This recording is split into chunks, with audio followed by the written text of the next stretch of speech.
What up? What up? It's your boy Taryn the Black Man. This live reaction, live show, watch party, whatever you want to call it. Watching Wrestlemania just started, man. Jey Uso is doing his entrance right now. Yeet, you know what I'm talking about? And it's starting. Let's see how this go, man. It's a long introduction, by the way. So if y'all don't know who I am, YouTube, I am Taryn the Black. I'm a co-host of a podcast that's back to start up back in football season called Urban Locker Room Podcast, well, sports show technically, with the homie Zeus. I had an announcement Thursday, but you know some things got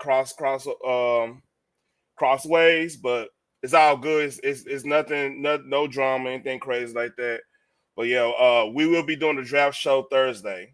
Me and the homie Zeus, he will be here, live in color, HD, however you want to say it, man. You know, and yeah, he's chomping at the bit. I mean, I know that pause if y'all on that type of time, but like that's a horse term or whatever. So that's what's scheduled next week, Thursday and Friday, more likely. Saturday, I don't know about Saturday live coverage of the draft, but Thursday and Friday definitely. So and F, yeah, what we, man, it's a lot of people at the radar at the show, man. I like the pop they give and everything. It's pretty cool.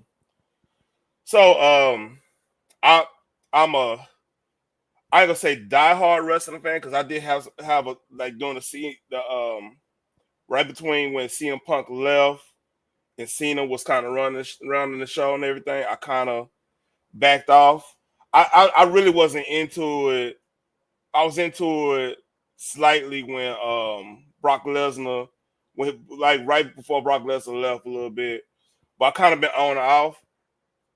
Oh, I forgot to see. I ain't my team out of it. I'm a Maris fan. My team out of it. They did the stupid stuff. I don't even want to talk about that cutting edge.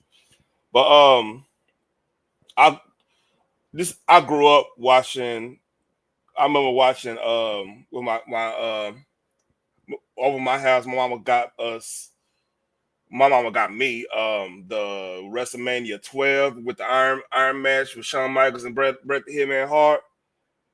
And I think the first WrestleMania I did watch, like pay-per-view wise, was I want to say WrestleMania 5, or was it either 5 or 6? 6 is Hulk Hogan and Ultimate Warrior. Ultimate Warrior was my dude. That was like my favorite wrestler growing up. Oh, here come Gunther. 6. Oh, I didn't know you had the title. Oh, 6 title defense. So he had the title twice. The old school WCW title, which they changed to the world title. It's gonna be an interesting match. I have a feeling Jay's gonna win it. Jay's pop. He got the vibe right now. You know, he got the juice now. You know what I mean? Pause if y'all into that. Yo. But this match is gonna be interesting. The main event is gonna be interesting. Tiffany Stratton and Charlotte. That might be a sleeper there. That's gonna be a sleeper match right there. A little swig of the water, man.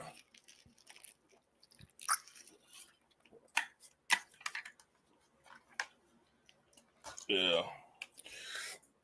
So we talk, me and Zeus talk about it at work and stuff. Like we gotta get back on it. And shout out to Zeus. Like if you follow Zeus on Instagram, he got a all natty fitness channel. You know, it's dope. He got like 7,000 followers on there. He does a podcast on gym stuff. So if y'all need any motivation on gym, yeah, he will come up. He's like so out. He was like, man, I'll come up, man, but I'm so out of the loop when it comes to wrestling. I was like, yeah, I understand. And honestly, truth, if it wasn't for Cody Rhodes, Like, you know, because I grew up on Dusty Rhodes. I grew up on the Von Erichs, you know, Cactus Jack and the Funks, the Dory Funk and Terry Funk. I grew up on all that stuff.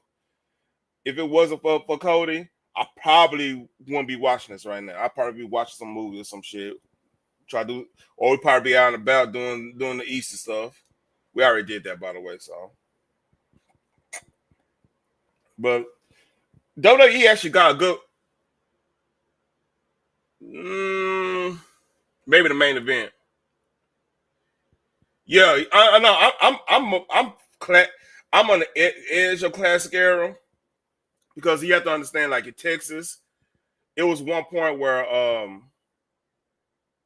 wrestling was bigger than football. It was like a part when Devon Air, like Devon Ayers, the world class used to sell out Texas Stadium and the Cotton Bowl.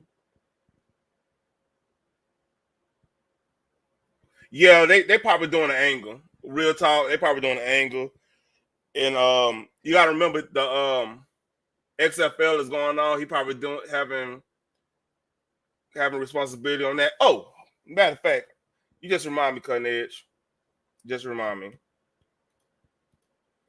I gotta drop the link.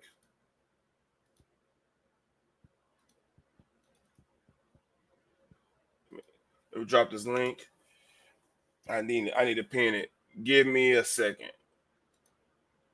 Let's see. Gotta pin that. Oh.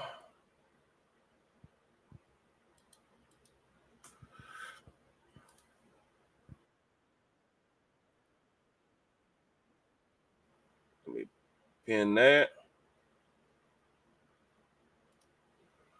All right, it's pinned. So nobody should have any issue. What's up, Genesis One? We're watching wrestling. I think Thumbnail Lady and them, she said she's gonna squeeze the numbers. So I don't know. Maybe she squeezes my numbers. It's cool. Yeah, I had a lot of what do you mean by Brock Lesnar? I'm getting a vibe that might be I can see Goldberg. Brock Lesnar, I think Brock Lesnar the maximize his appearance will be the main event because like they'd be all Paul Heyman guys. That will, but that's a good question. That one I don't know. Oh, I wouldn't be surprised. Hey, either Goldberg or what's going on with Edge in AEW? Is he? I mean, is he any? Because I think he's in like a downturn right now. But because Edge and Orton had a deep rivalry, you know what I mean? So that would be definitely dope. Man, I'm telling you that because like right now he's riding in AEW. Like they AEW creative, they don't like Connor. Man, I'm telling you that would hit different. So I don't know. I don't know who would be. Okay. Batista's look. Have you seen Batista? Batista look. He's a vegan now. He lost all that mass. That would be weird because like when you got that much muscle mass, you would have that muscle mass for like if I just all of a sudden got super skinny, like super skinny, that's gonna look totally weird. Unless he he lost his mass. It's almost like he's sick, lost his mass. So I mean, my best bet, man, like Goldberg coming back because like that's an automatic. Where is that Daniel Bryan? That's a good question. Has he been doing anything at AEW? I haven't been watching AEW. I'm not gonna lie to you. I've been really kind of chilling out. I mean, honestly, that's a good bump. Man, Daniel Bryan show up. That'll break the internet. If Daniel Bryan show up, that will break the internet legitimately. So, oh yeah, yeah, yeah, yeah. NXT man. I mean, yeah, that doesn't need to be said. That's already. So I'm thinking, I'm thinking, Edge returning, NXT ladies are fine.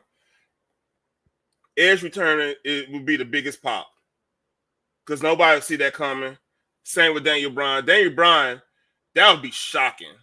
I would be shocked at Daniel Bryan. That I think Daniel Bryan would be the biggest shock. Edge is second. Goldberg, which and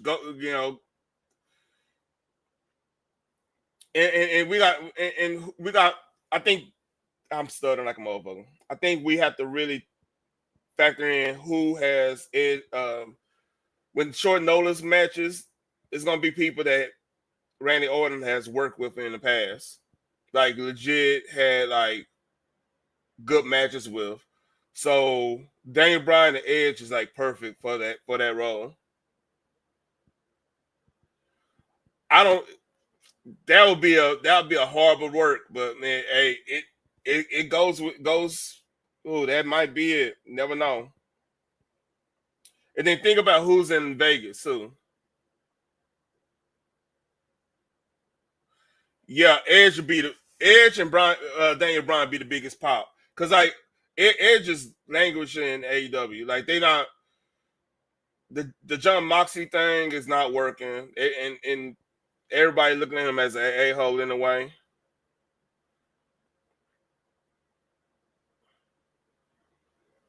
So that one out, man. Your guess is good as mine. My money is somebody that Edge already worked. Not Edge. Randy Orton already worked with in classic matches. So it won't be just like a shoot match or anything. It will actually be them having some type of rapport. Cause like AEW, like I bet a lot of the former WWE talent that left and went to AEW, not on their own accord, kind of regretting it. Cause like you could go and say like, what's the other dude that's with Moxley, the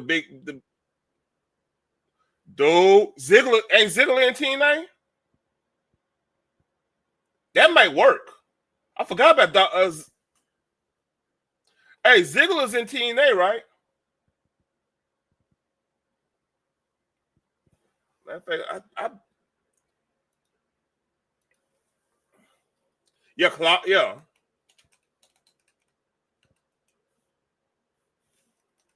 I want to say he in TNA.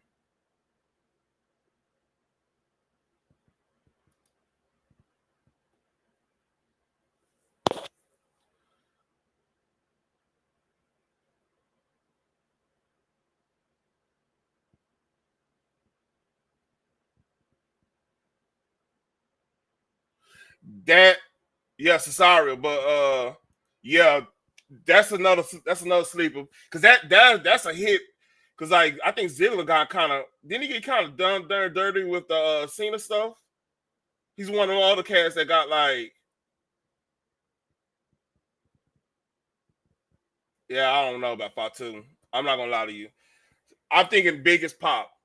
Your biggest I want to say four biggest pops will be first one is Edge. Well, I don't want to say Edge first. First one would be um Daniel Bryan. That's the first one. Number two would be Edge. Number three would be Dolph Ziggler. Because Dolph Ziggler, I mean, he's been around the block. He's in TNA. It would be a shock to the system. So I'm yeah, it's cool. It's cool. Genesis one. It's a good match. They selling everything.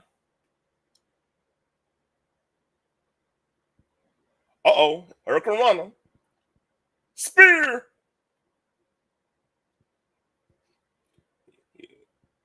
You got to do the small those small splash. Let's see. 1, 2.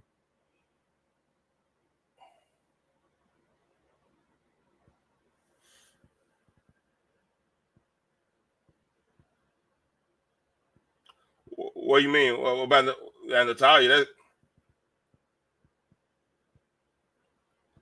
Yeah, I think an A level gonna return too, man. Cause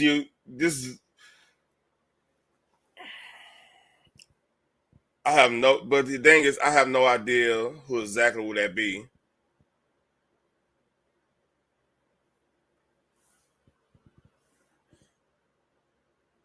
Uh, what do you mean by that, cutting? I'm trying to figure that out.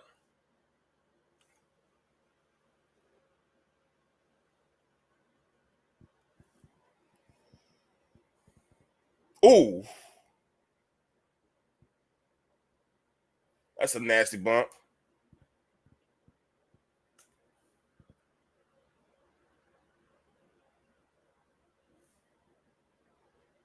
Oh, oh, oh, yeah, yeah, yeah. Isn't she doing like the OF shit? I think she's doing OF too.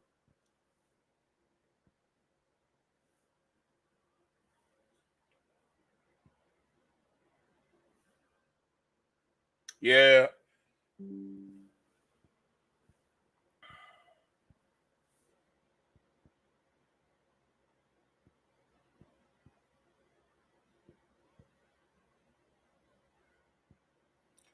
I ain't gonna lie, that grill clean.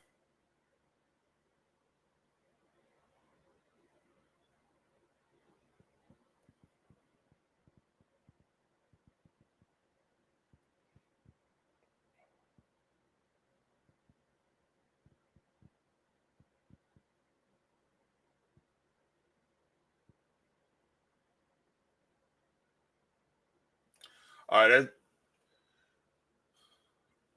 that that was good. That was a good little sequence there. It almost like it was a shoot.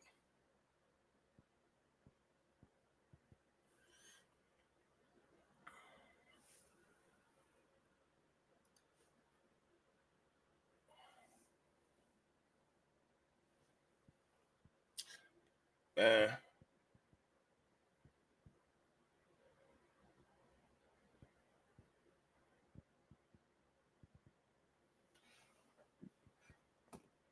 Gunther remind me of a mixture of like Sid Vicious and Tully Blanchard. He just got that asshole. I mean, he is a monster, but he got like an asshole like demeanor. You know what I mean? Because like Sid Vicious was like he was a big beast.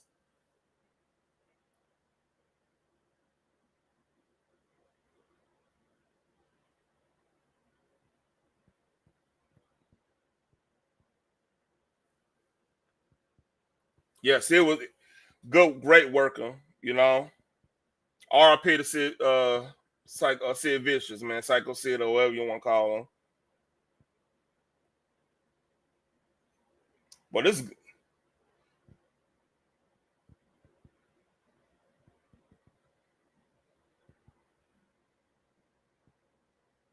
oh, you see the middle fingers up, man. Hey, Sid Vicious was that dude. Like he was like that height and was like ripped, but like he was legit a good dude. You know what I mean? Oh yeah, with Psycho when he was Psycho Sid.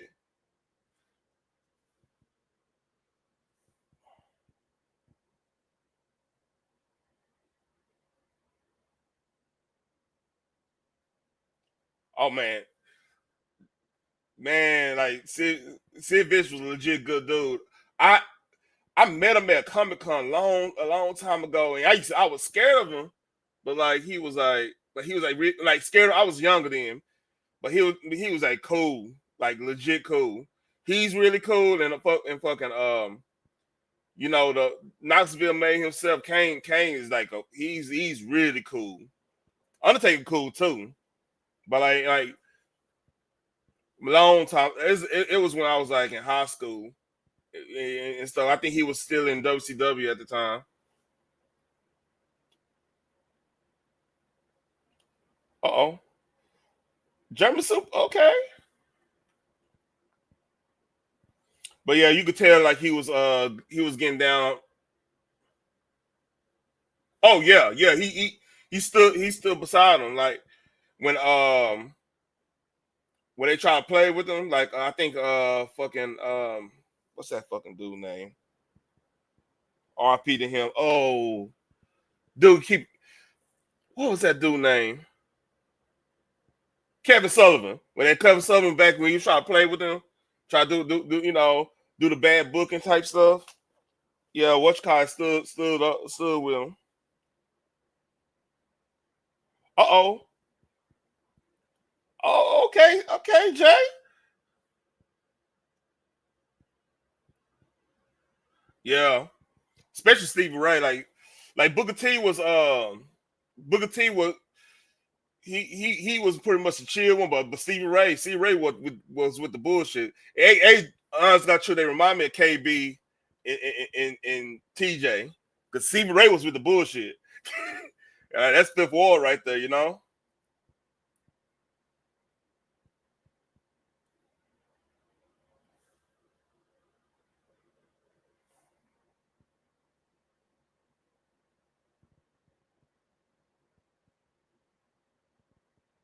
Uh-oh. Jay might win this.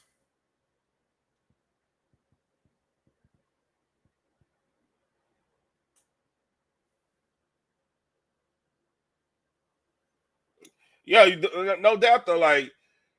When that big team, like Stevie Ray was with the bullshit. He was he was with the bullshit definitely.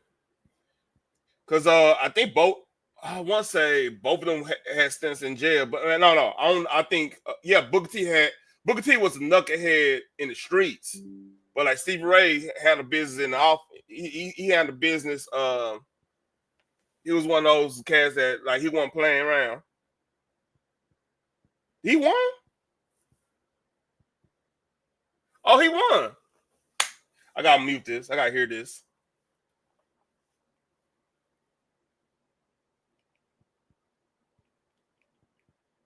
Oh, it won't work now. Oh,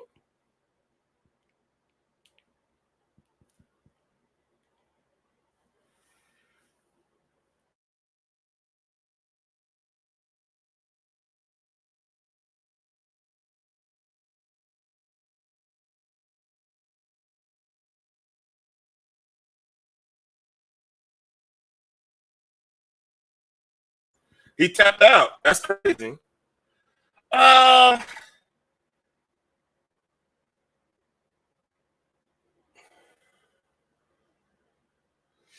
I don't know how more dramatic you could have done with this. It's hard to it's hard to be dramatic when like there's no factions involved. You know what I mean?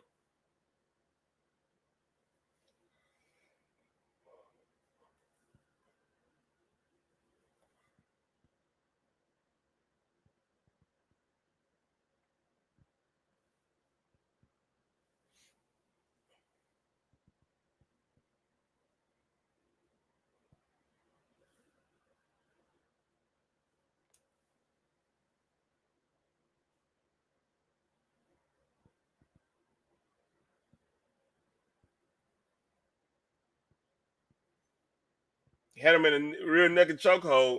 I mean, if you think about MMA, that would be if you have somebody straight up like that. You know what? Let me move my. You have somebody like this, yeah, you done. Hey, it's a chokehold, just like what happened to, on UFC situation, right? When John Silver put that dude in a ninja choke, which is crazy. How he did it was crazy. I watched that back. I agree. I agree with that. That was a fast one, but like he didn't have nowhere to go. And I don't know. Oh, his brother in there. Okay, let's see how this play out. Will this be a heel turn?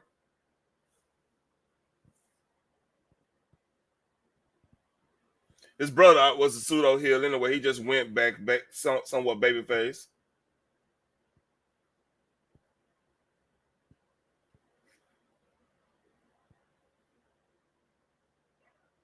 Uh-oh.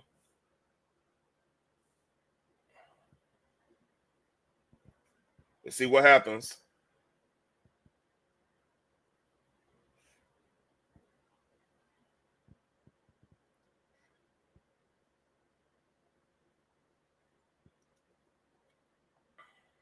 That's badass though.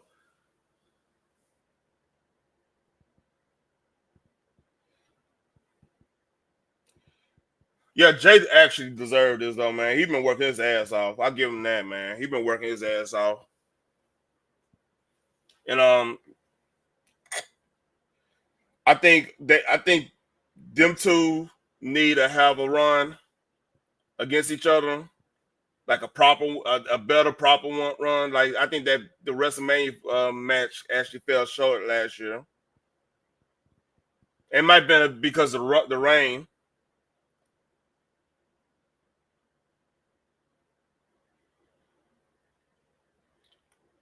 I don't give him his moment. That's cool.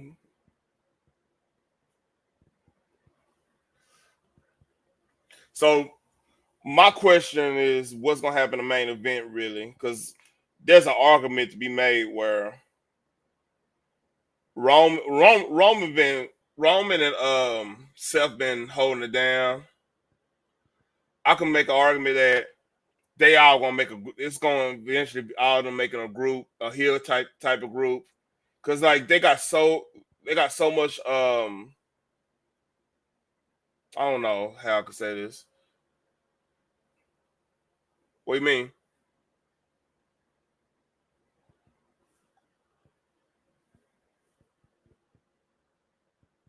No, it's tonight.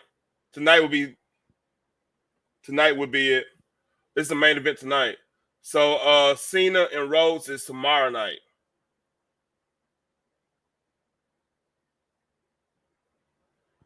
Oh, he can't do the autograph, man. That little boy trying to get an autograph from him. He can't do an autograph right now. That's awkward.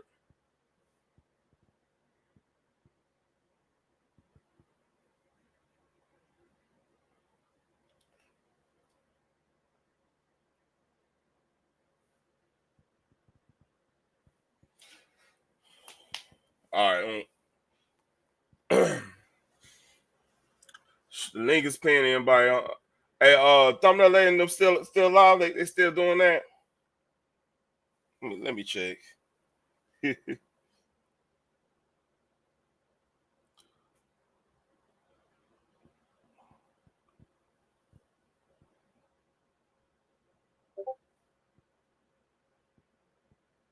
What you got against Seth?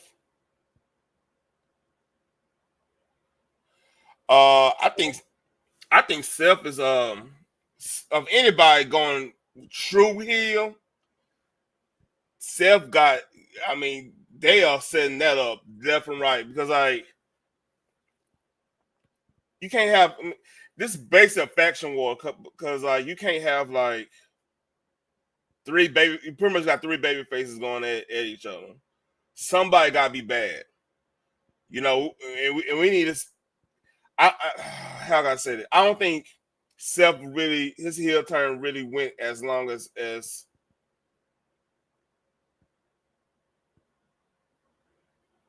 man, they all in the same boat though. Like CM Punk can't go.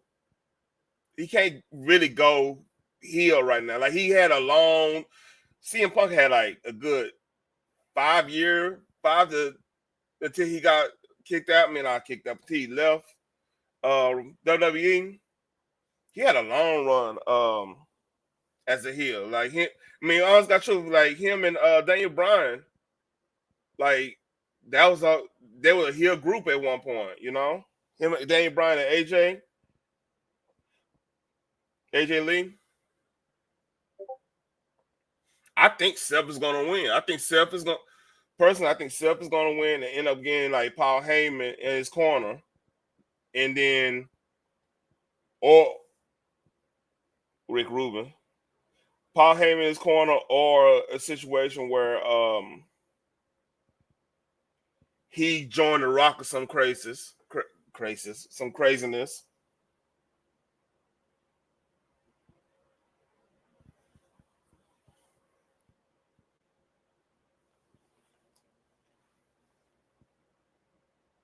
George killed him. And then you think about it, there's a whole bunch of NXT guys that's like right on the edge of coming up that he could set some type of yeah. I mean,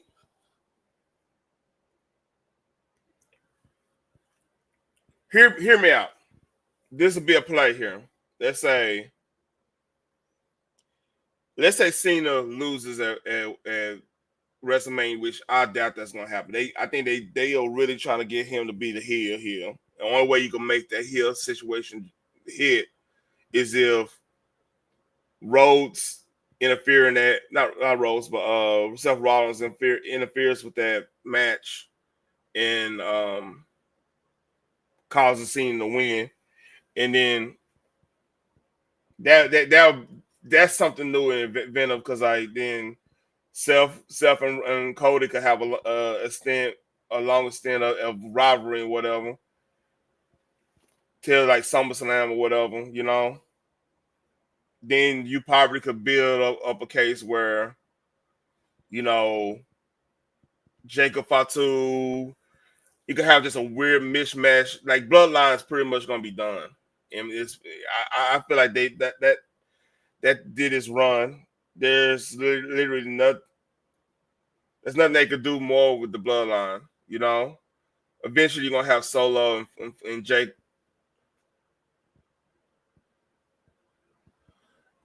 Yeah, that I know, but like now because like with that match, there was both of them really wasn't like Cody wasn't more of a face than Seth, but Seth is not really a heel, you know. But like that that just makes sense to me,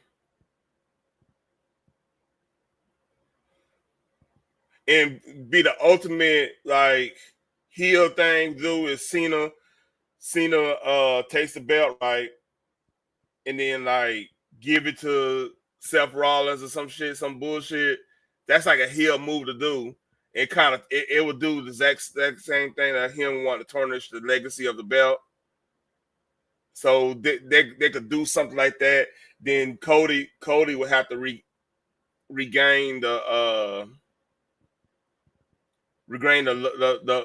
status of the belt from being it from Seth because Seth will be considered an illegitimate champion. They could do something like that. They could do. I mean, you can't have these. You can't have three main eventers all faces. Like right now, who is your major heel?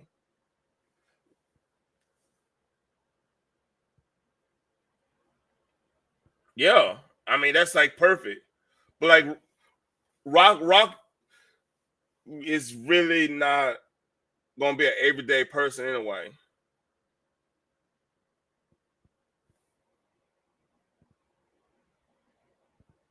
The problem they have right now, that WWE have, you have too many main event vendors that's faces, consider faces. There has to be a major heel. There has to be somebody that's gonna take that mantle of like the Triple H, like Triple H throughout the whole Attitude Era. More likely was like a heel outside the first iterations of like DX. You know, he was considered a heel. So personally, Rock will be pretty much he'll be the person protecting them in a way. Like you could have Cody going against like I mean, they've been doing like authority figures and everything like that in a way. Because like right now, like even Judgment Day's like heel run is getting stale too. It's getting pretty stale.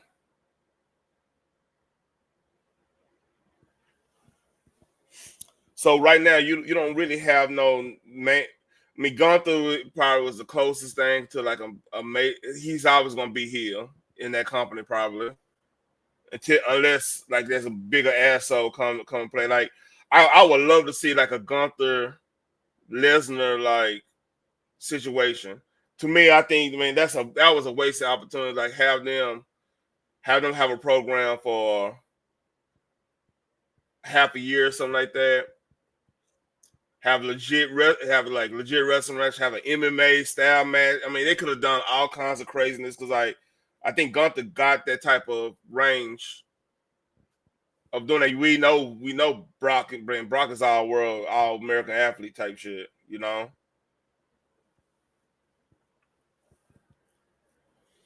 Yeah, I mean I see that coming. If there be another iteration of the Judgment Day, you would have to slap Seth a part of that. Well, yeah, yeah. That was a missed opportunity too. Lashley and Gunther, because like you Gunther is just a good ass talent. I mean, I understand you kind of want him to be the bad the the evil monster, which right now like you got a good monster. That's what you call it? What's that big dude? Braun Strowman. That's your babyface monster, and you have a heel monster. And like if you notice, they never have them going against each other. And then um, what's that dude name? What's you call his kid? The Steiner's boy, right? He to me, he's like a neutral monster. He going through everybody that's in front of him, side of him, behind him, pause. You know, he's one of those type of dudes. Like,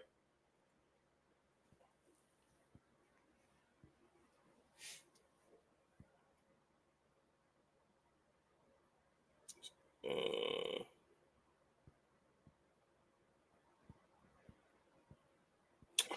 I'm glad my Rangers beat the Dodgers tonight. Let's see,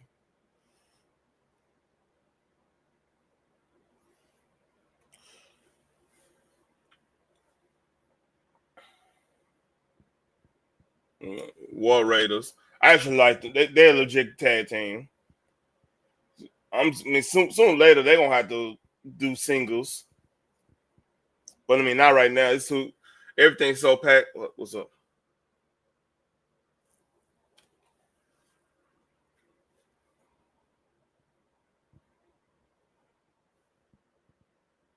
Yeah, I mean, I'm not surprised about that, dude.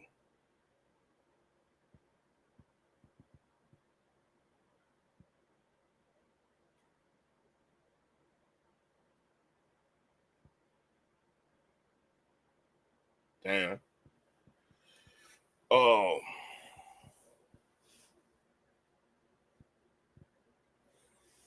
I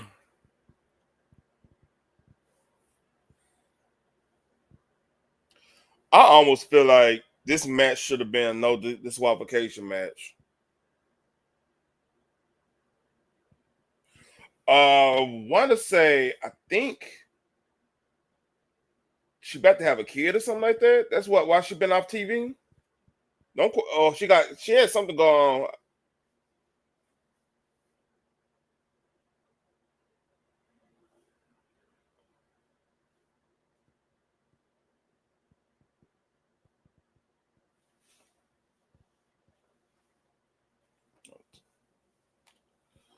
All right, let's see how this go.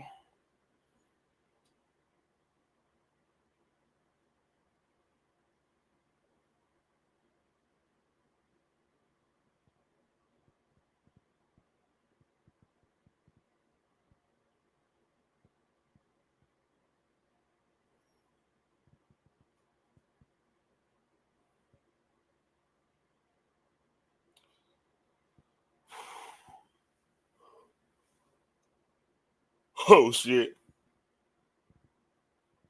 God damn! I like that bump. That was a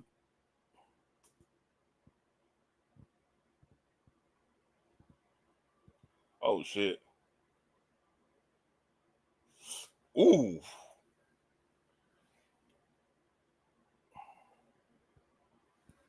yeah, the body slam off the apron to your opponents. That's pretty dangerous.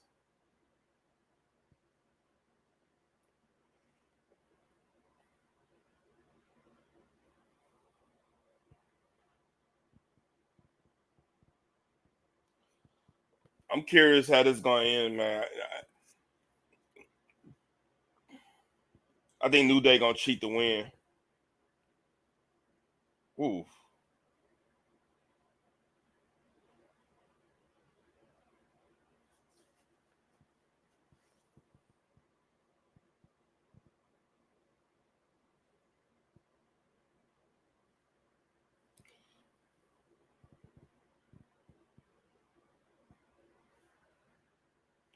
yeah. I have. Oh, this look like. Oh,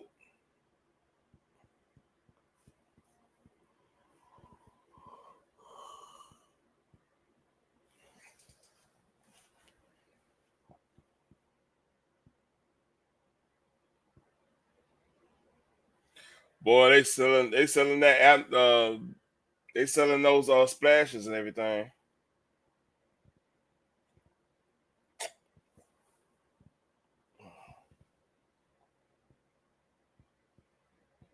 Ooh, yeah, a swanton off the apron. Okay.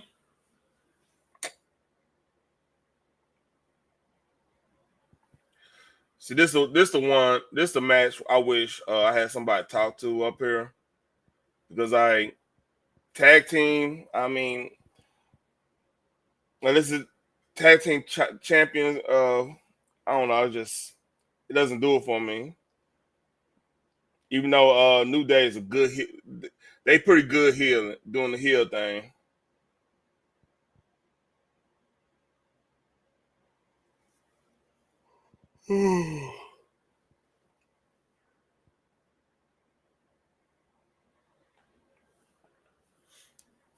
So I got a feeling they're gonna cheat.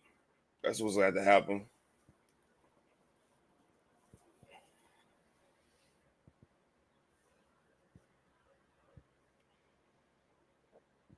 So, Cornez, did you watch any of the live from KB and them when drug got up on her?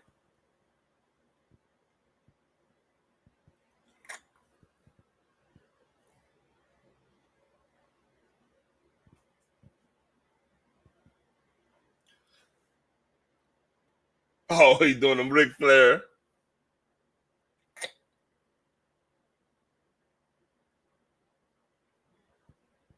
Stupid. Yeah, man. That little thing that me and Thumbnail Lady and them did with the going to everybody's hoods, man. That bothered the old dude, man. That was a little funny. Ouch. That's a good bump. That was a good bump.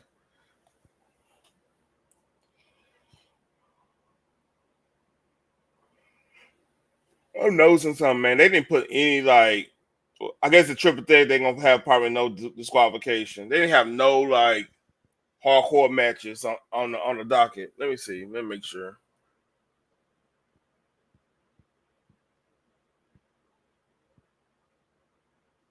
Oh, Jay Carhill and Naomi. That's probably gonna be a little hardcore there.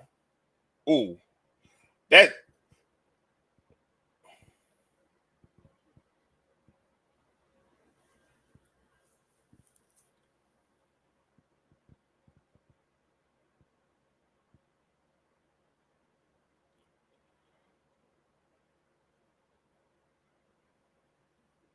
Uh oh.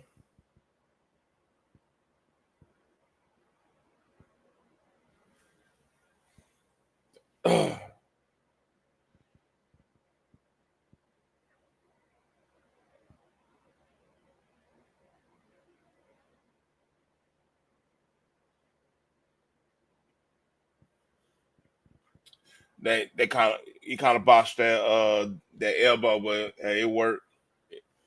If you was in nosebleeds, you wouldn't notice the difference.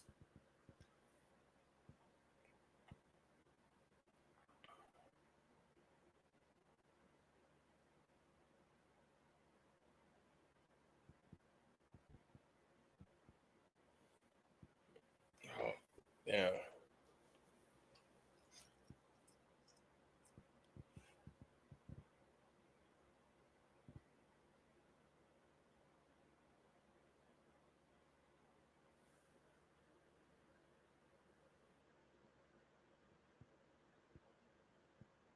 it's not.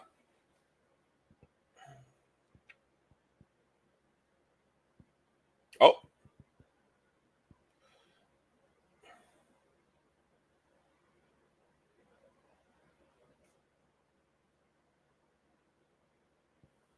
yeah, I feel you on that, cuz.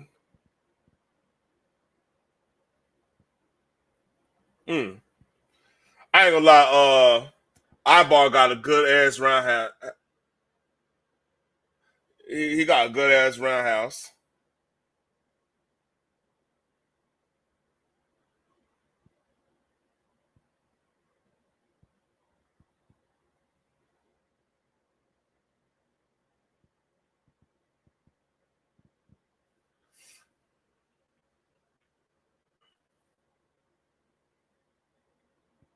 It's a good match though for a tag team. They keeping the drama alive. Everybody.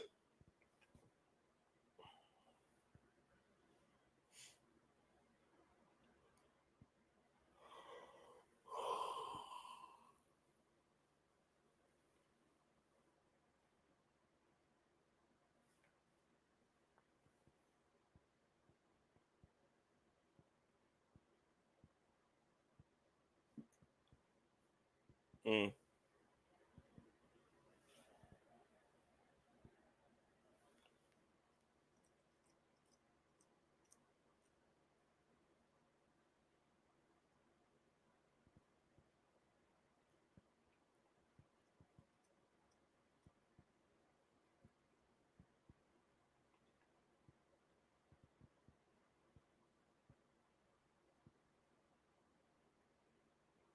Ooh, ooh, that knee look like it hit for real. Hey, that was a good knee, man.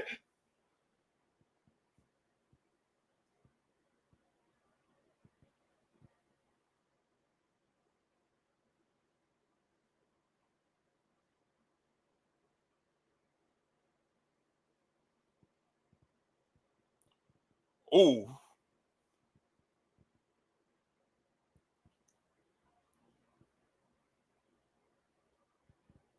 yeah,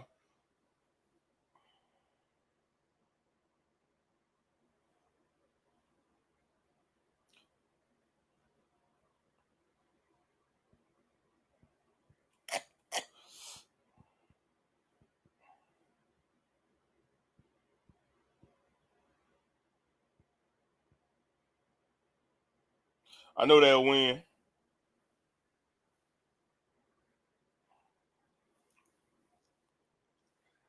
I knew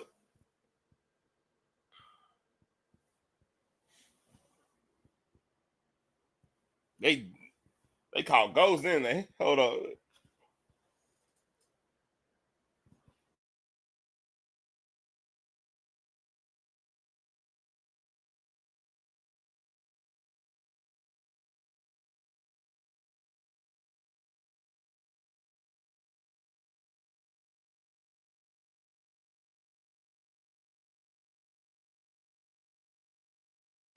I think this is gonna be a longer program. Don't be surprised that you see these group this in like a ladder match or something like that. 'Cause I feel like this has been perfect ladder match territory. You know what I mean?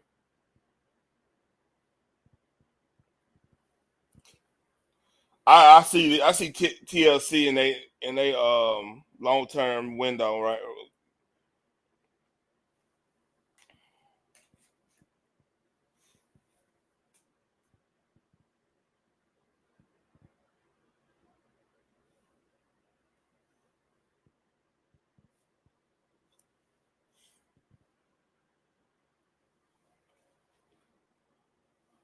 Oh man,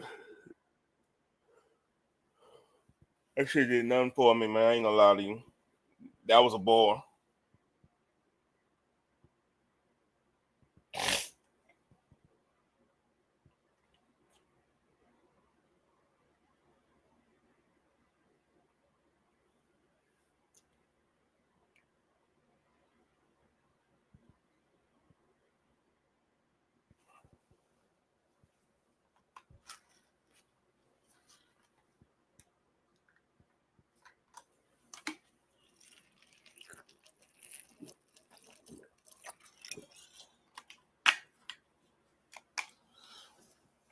I'll be right back.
I'm back. Fuck, I had to give me something to eat. No. I'm back. It ain't commercial.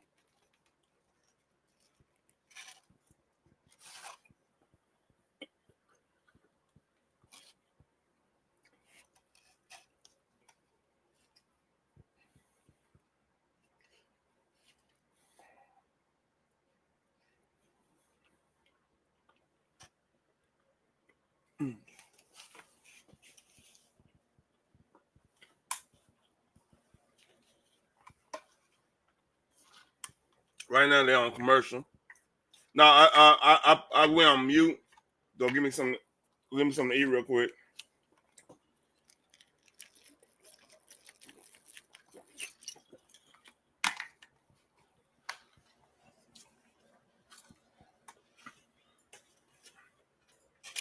And link in the chat, link in pin. If y'all want to come up and chit chat.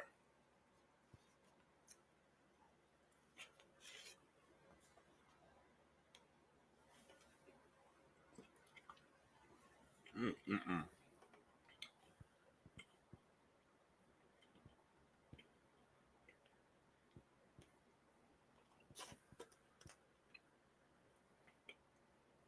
Shout out to Jade Cargill. If anybody, the female, she need to be in acting for real.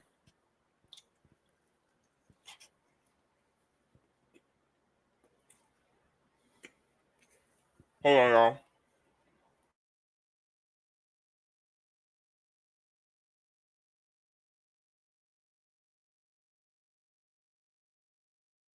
I'm listening to the interview real quick. Hold on, y'all.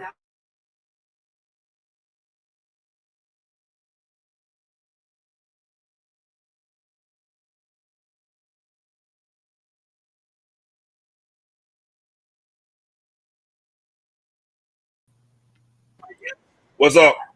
Hi, how are you? I'm doing all right. Let me mute this. I was listening to the interview. I'm over here eating. I don't want to get clipped up with me eating chicken and anything. You know how people be doing. True, true. Hey, everybody in the chat. How's everybody doing? How are you, Mr. Black? I'm doing good. Good, good, good, good. Yeah, I thought it was going to be trivia night or something. Um, I didn't have time to find any good trivia Mm-hmm. to do because I've been busy. I'm not gonna lie to you. Right, right, right. I did watch the playlist, sir. What playlist? Your playlist. Remember you won last. Oh, yeah. Yeah, appreciate that. Oh, yeah. I'm sorry. You're like, I'm, what playlist? my mind is on something else. My bad. My Yeah. mind. Yeah. Zeus will be back Thursday for the Oh, draft. okay. So this WrestleMania thing, I know a bit about wrestling, but like old school wrestlers, I don't know any of these new people. Put it this way, all right. You saw Jay Uso that won the championship. Mm-hmm. He's his dad is I want to say his grandfather is uh Superfly Jimmy Snooker. That's his grandfather. Oh, okay. Okay. So yeah, I know Snooperfly Jimmy Snuka. I know the Hart brothers, or what is the Hart Foundation, Hmm. Bret the Hitman Hart and Jim the Anvil Neidhart. I know Roddy Piper. I know the Undertaker and Jake the Snake Roberts and Miss Elizabeth. I know a Leaping Lenny Popoff, the poet laureate, Oh man, and you said Ivan Popov? Oh yeah, okay. You old school, old school. yeah, Okay, yeah, and I know the Ugandan headhunter. Remember him? yeah. Kamala, I Kamala, think. Yeah, Kamala, the Ugandan Kamala. head. They all came. Messed up. Snooker's relate. I think it's either uncle. It's somebody because I know his. I know their dad was man. So many goddamn Samoans and that tree is like thick. So because of course, a rock is a part of that. They all part of some different branches of the same tree. But like Kamala, where he got his upstart in world class down here in Texas. Kamala, the wrestler, Mm-hmm. the Uganda headhunter. What you just Yep. said? All right. Yeah, and who else do I remember? Oh, the Iron Sheik Mm-hmm. and Andre the Giant and oh, what's his name? Oh, Hacksaw Jim Duggan. Remember him? Yeah. Yeah, yeah, and there was I think Bret Hart's brother was a wrestler as well, right? But he Yeah. died. Owen Hart. He died in Oh, that. yeah, yeah, he died in that stunt. Yeah. Yeah, yeah. I actually read Bret Hart's autobiography. It was sad. Like the family's very, they don't really get along with the family, and like a tragic story. It's horrible. They were Canadian family, by the way. Were you aware? Yeah. Hmm. Calgary, Alberta, Canada. Yeah. Oh, all right. There you go. Mm-hmm. Yep. Yeah, Calgary is like y'all Texas. Alberta. Yeah. Wow. Damn, Jay. Hey, cutting edge, dead ass. I don't know what it is, but Jay look different. She look fine right now. I ain't gonna lie. I'm sorry, Genesis. I'm sorry. I'm a man. It's something with that cut. I don't know. I don't even like pixie cuts, but it worked with her. But yeah, I'm That not. work. Oh, what's up? I was going to say, sorry to interrupt. I'm not too familiar with the female wrestlers. I know China um, when she wrestled, but she's dead, right? China. Yeah, she passed away. Yeah, she passed away. She's the only real female wrestler that I know. I'm not really familiar with the others. Be honest with you, right now, this is probably one of the best generations of legit female wrestlers. Cause they Mm-hmm. got the physique, the sex appeal, the microphone. They work the mic like crazy. Hmm. But has any of them crossed over to mainstream? Um, I think Rhea Ripley definitely crossing over. Mm-hmm. She's definitely got crossover appeal. Uh, Baker Lynch. I think right now the probably the biggest one that Tiffany Stratton. Like, we're gonna see her a little later on. Mm-hmm. She got the appeal because like what's different between these female wrestlers compared to like the earlier, like you used to be like your legit track stars and your legit like basketball or MMA stars and stuff. They'll just go and do their stuff and then have a family and get up out of it. Like your gymnasts, that's what they'll do. Like, Mm-hmm. but these girls are legit. Like Jay Cargill, she was a legit track star. No. Take that back. I think she played basketball. Mm. Are you able to pull up a picture of this lady that you're talking about? Okay. I thought, let me do that real quick. I'm gonna mute because I'm also eating. Yeah,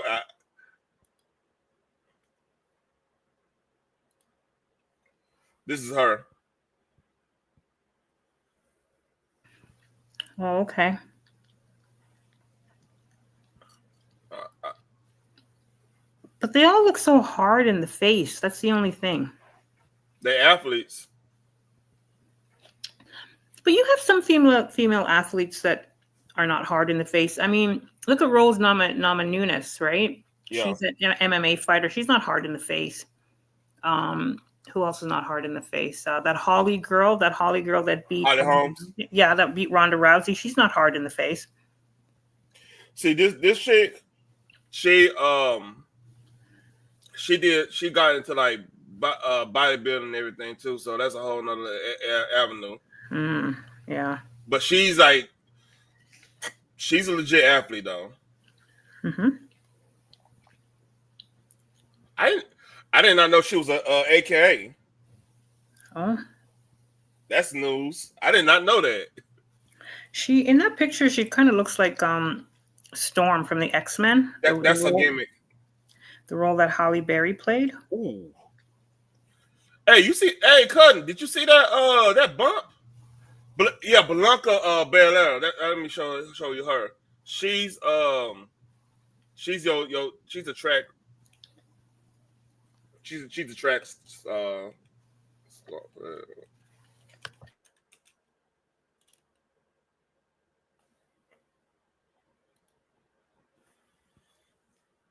like she ran track and she went to. I didn't know she went to A&M. Yeah, she's not hard in the face. She kind of looks like Robin Thicke's ex-wife, Paula Patton. Yeah. Yeah, but you've got some really good-looking track stars like that are not hard in the face. Yeah, the thing about track stars, Mm-hmm. you they that sport probably is it's a co-ed sport number one. So you constantly seeing, ooh, that's a nice bump. You constantly seeing masculinity and femininity in its purest form in a lot of ways. Like when they work out, everybody working out the same around each other. There's Mhm. that's not that split. So they keep their femininity alive. And men, we gonna do what we're gonna do just because of women there. You know what I mean? Right. So out of all the athletes, especially female athletes, they would be the first ones to get married. Your Mhm. track stars, they'll be the first ones getting married because like they always training with the male counterparts. True. Yeah, but I just think that the female wrestlers, they're hard. I mean, I don't see any femininity in them. They're just hard looking. This another female athlete, female wrestler, Jada Parker. Mm-hmm. She got started. Yep, she played LSU. Hold on, she played soccer. I didn't know that. Did you know Jada Parker played soccer? That's I didn't know that. She don't look at soccer girl like soccer girls got a distinct look. Mm. It makes sense because her legs are like super crazy, like big as hell. Like you see how Jay their legs are. You watching the match?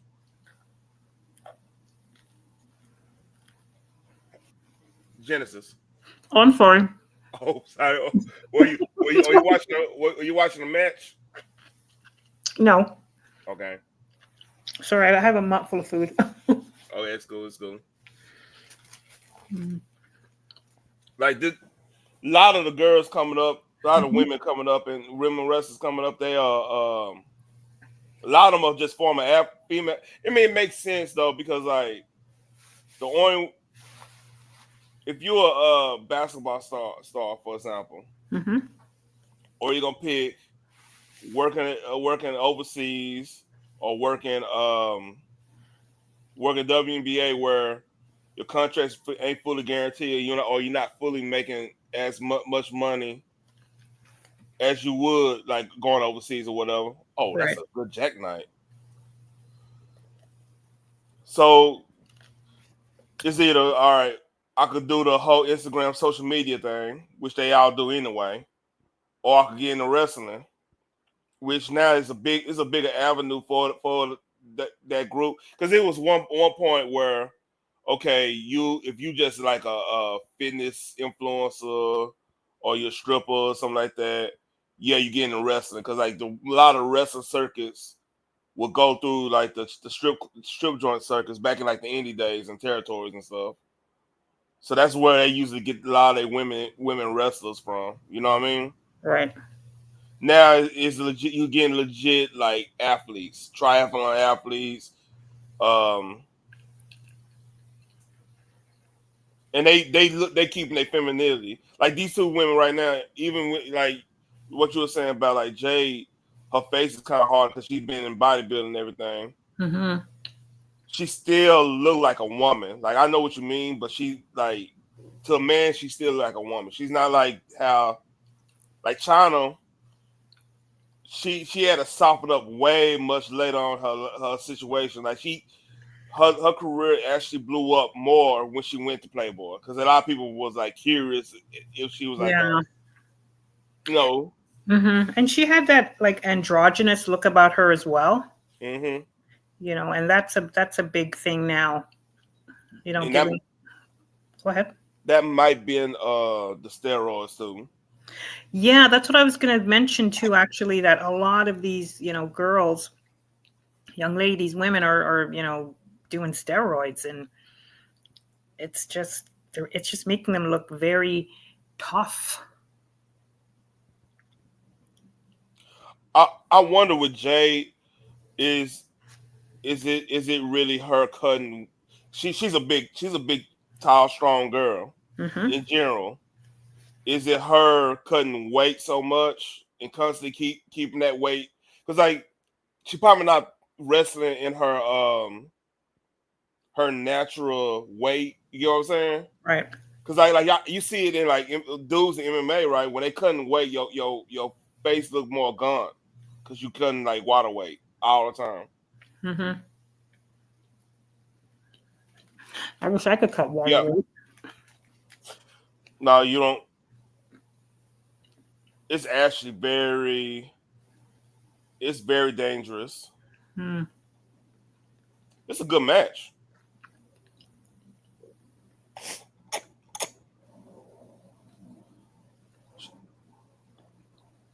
Um, Naomi's a good wrestler, legit. She's kind of carrying this match. I think Jay's biggest issue is that she is a powerhouse type of wrestler. Like Hmm. right now, she's doing powerhouse stuff. I would like to see her when she get more I don't know season in this. Hmm. How long has she been wrestling? I want to say last she started wrestling in 2020. Ooh, that's a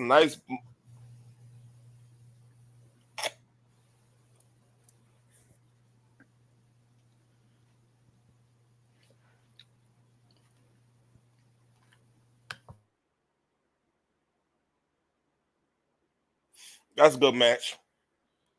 Then Naomi sold that. She carried that and sold that match. But what I mean by sold and carried that match, usually when a wrestler's green or they got a gimmick that you try to make a match work, play work as in the chemistry of the match.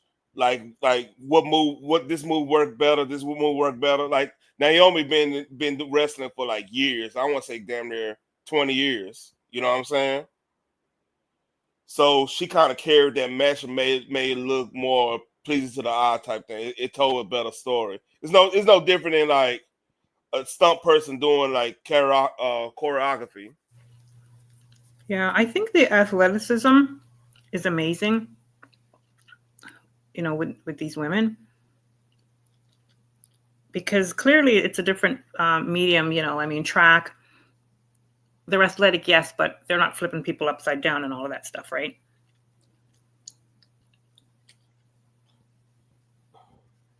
And and the thing is, she has to you have to condition your body to take bumps. Like that canvas on the ring, that's legit plank wood and it's like it's hard. It's hardened like crazy. Uh-oh. Naomi Jade had a little nip slip there. You saw that Kevin Edge? Her little outfit, the thing sagged down.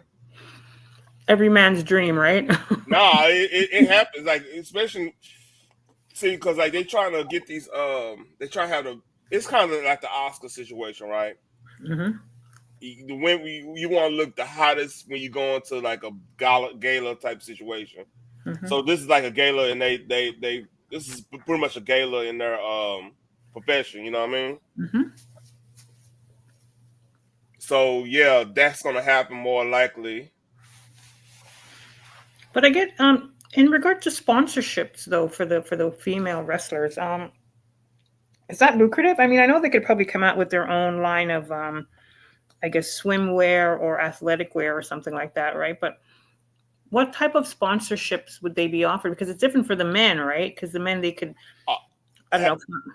how they doing it in WWE now is Mm-hmm. through like T-shirts, Mm. like what you call it, got like a fake.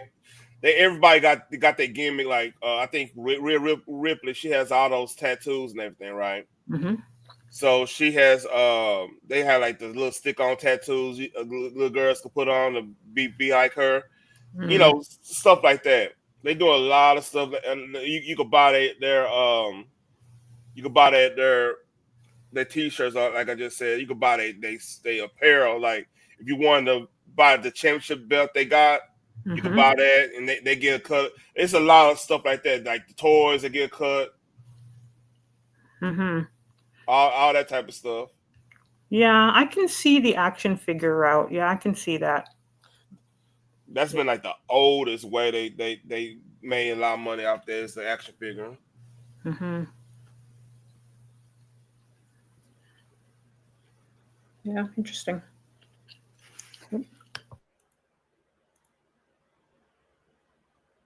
So Bianca Belair, she's actually married to another wrestler.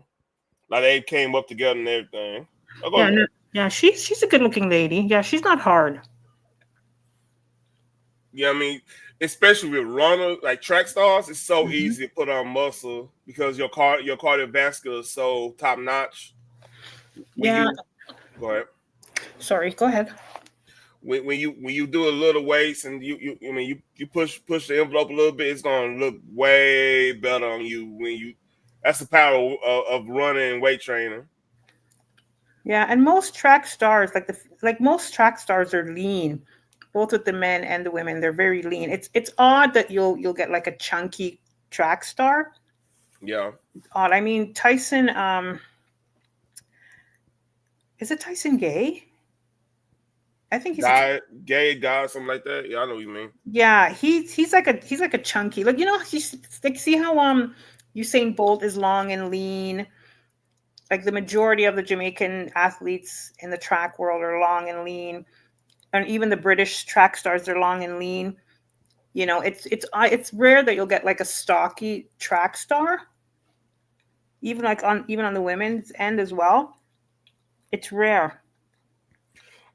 Uh, really, with the women, it's gonna be the strong ass legs. It's gonna be a lot. They're gonna have if they have anything that's stocky on them, they're gonna have like the big. They're gonna have the big quads and I mean that is natural. That's natural on a woman's body anyway. Yeah. So when you're doing all the running and everything like that, like curves and straightaways, doing run the stairs and stuff, doing the hurdles, yeah, your legs gonna be bigger. Because remember Gail Devers, right? Mm-hmm. She was like bottom heavy. I think she was a hurdler, right? Yep, hurdler. I think she did 4x100.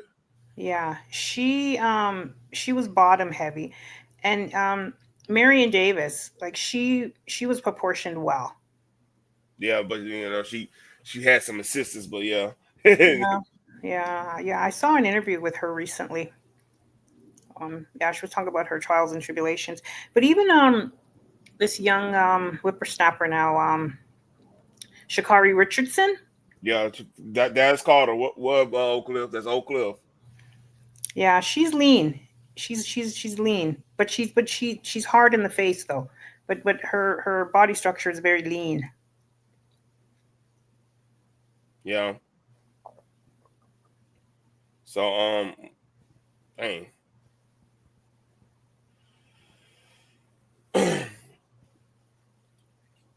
Well, right now we in commercial time. Mm. So, do you have a favorite track star, male or female, from any era? Michael Johnson was cool. He actually did like the speed stuff. Like what happened? Because he's from Texas. Hmm. He created a whole it's a whole indoor I don't think he was part of Apex, but his idea of having an indoor facility Hmm. that just blew up down here. And like right now, like our athletic facilities are crazy. We got like Olympic style athletic facilities everywhere. And I mean, you might see that stuff in high schools. Wow, amazing. Yeah, he was like a straight back runner. Hmm. The way he ran. I think he patented his form off of Jesse Owens. The way Jesse Owens ran. Yeah, Yeah, but he was a very unique runner in regards to his posture. yeah, he did 100, 200, right? And 400, I believe. I did 100, 200, and 400, right? Yeah, yeah. 400 is hard. That's a hard run. That's a hard run. Yeah, that baton pass, you have to be on point with that, man. Yeah. You've got to make sure that you get it right into the middle of the palm. You can't step over the line. You can't step in another person's lane. and It's and, and that's why like when that girl got in trouble, I want to say that was Virginia or Maryland, something like that. Mhm. That she hit old dude, hit old girl. I said old dude, old girl. Yeah. That's why I did not believe that because like you have to understand how hard that is. I don't give a damn what angle you use, even though the other angle looked more like it was accident. Hmm. That is very well. If you practice that, that's very hard to do. Yeah, yeah. I used to run track in high school,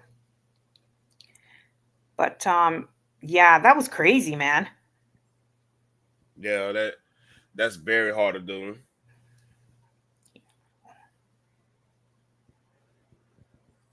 I thought for sure Phoenix would be over here tonight. They over thumb that lady doing. I guess they do talking about the drop battle stuff. Oh, okay. I I ain't trip. I'm gonna keep it rolling. They'll come over here if they want to come over here. Listen, eventually there's going to be a crossover. That's just the nature of the beast. You know, Hmm. there's going to yeah, you know, it happens more often than not. So there you go. So Curtin, I think LA Knight gonna lose. The LA Knight gonna lose this because they need to give Jacob Fatu some type of gold. I mean, he been a good worker. Long as he don't get injured again. Sorry about that. If he even in the chat. So right now, like I think we got we got let me see me how many matches we got left. Yeah, I like him too. I think it's time for him. So got one, two. It's the third one. So I'm willing to bet four. I'm willing to bet they could probably go with the Ray Phoenix match after this. Then they're gonna do the women's champion and then the main event. That's probably how they're gonna play it. Ooh, Brett, yeah, he got something to it. I think, yeah, like I said, it's time for him to get a push. I like I was telling Cud earlier. I don't think the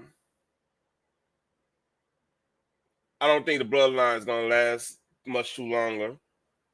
They gotta do another new heel group. All right, wrestling terminology. You know what a babyface and heel is, right? Are you asking me? I'm asking you. Uh no. All right, babyface is like your Hulk Hogan's, Ultimate Warriors, the good guy. They the face of the company. They're the one that sell the merchandise. Hmm. You know what I'm saying? Yep. Then you have the heel. The heel is like your Ric Flairs, even though he kind of transcends that. Your Triple H's when he was bad guy, your stuff like that. Hmm. The free birds in world class back in the day. Hmm. That would be considered like your bad guy and everything. That's what when we saw say babyface and heel. Like right now, Fatu will be considered a heel in this match coming up. And, LA Knight is a face because like he kind of got a hybrid. His gimmick is kind of hybrid of Stone Cold and The Rock. It's kind of Hmm. like a hybrid of that. He started late though. Like he started his wrestling career like in the his late 20s, early 30s. Hmm. Usually when folks start wrestling, it's kind of like how boxing is. You start boxing, you're gonna start in you might start in elementary school to be like prolific. Hmm. But there aren't any just to switch the topic for a second. There aren't really any wrestling family dynasties though, are there? The Rose family, the all the Samoans, they one big family. They all like married to different branches, married with different branches, type stuff. Because like Yeah. Samoa is a it's an island, Mm-hmm. you know. Mm-hmm. So you got that like some of Bret Hart, like the Harts are still wrestling. Mm-hmm. Cody Rhodes is the champion now. Of course, he's part of the Rose family. Right.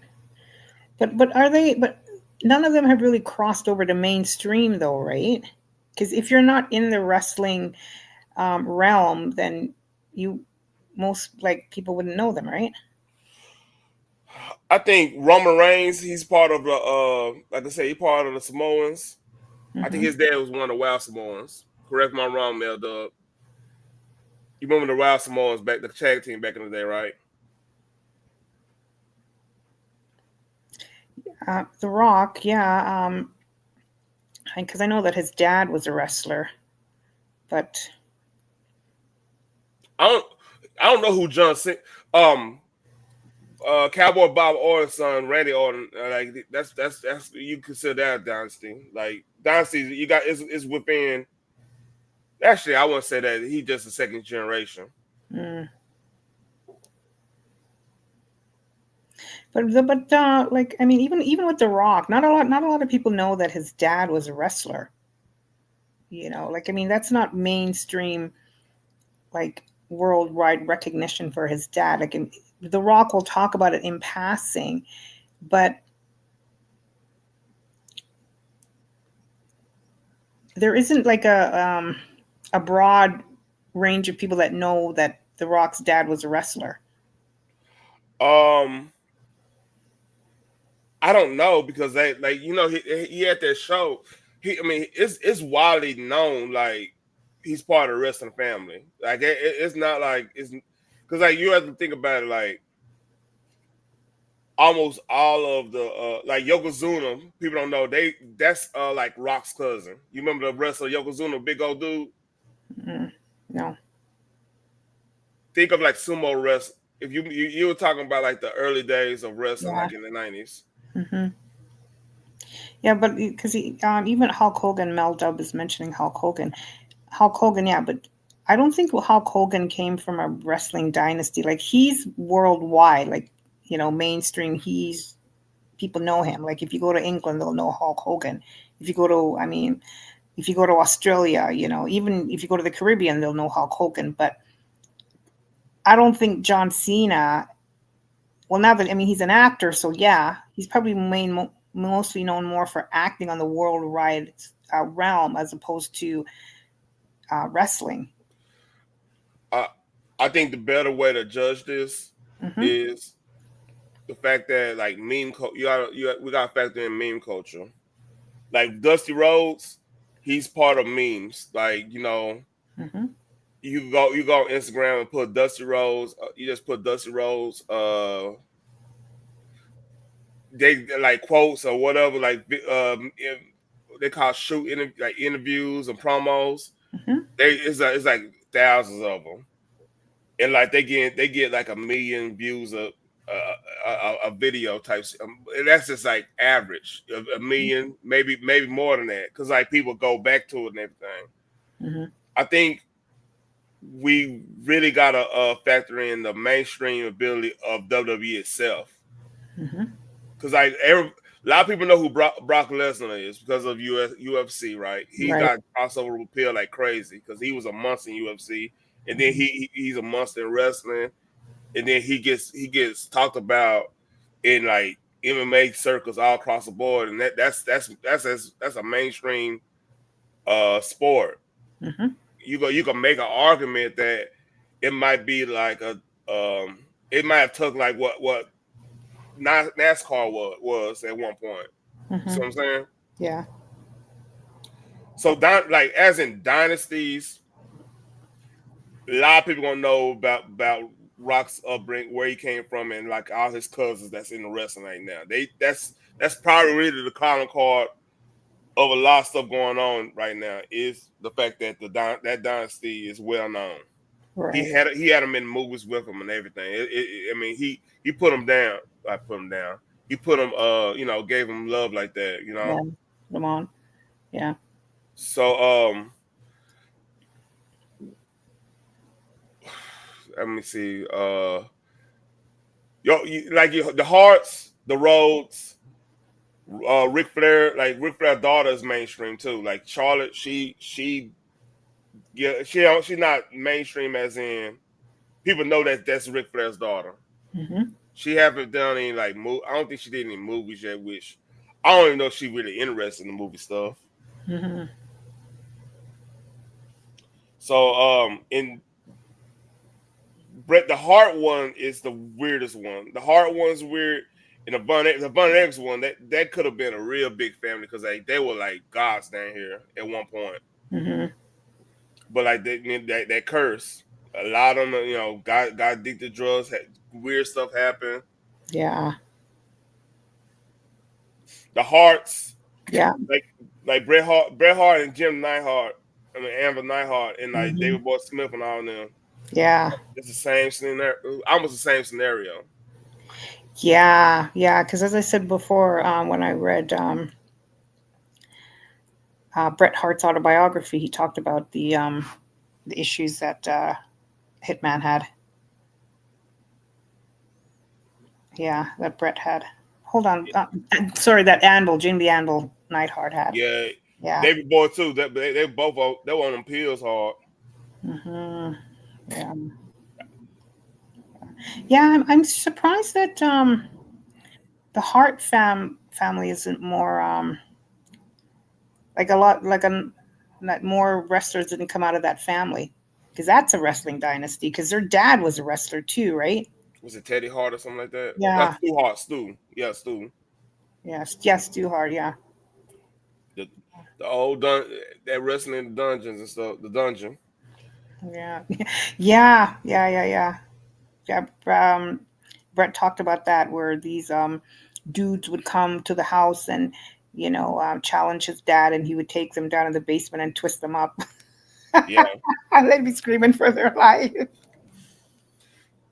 So so like right now the most legit dynasty would be like your Rhodes in all the Samoans. Mhm. The Samoans are legit dynasty because like that was one of the first families that was pretty much a lot of them went to New Japan. Mhm. Oh, that's a good ass move. Hey, oh, did you see that build up? That look at Mel Dub talking about. Hey, hit the link, man. I'm Jamaican, Mel Dub. Remember, I'm Jamaican. That's funny.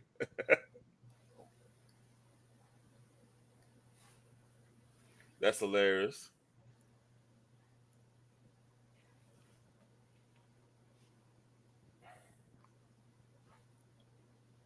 Ooh, oh, here it comes.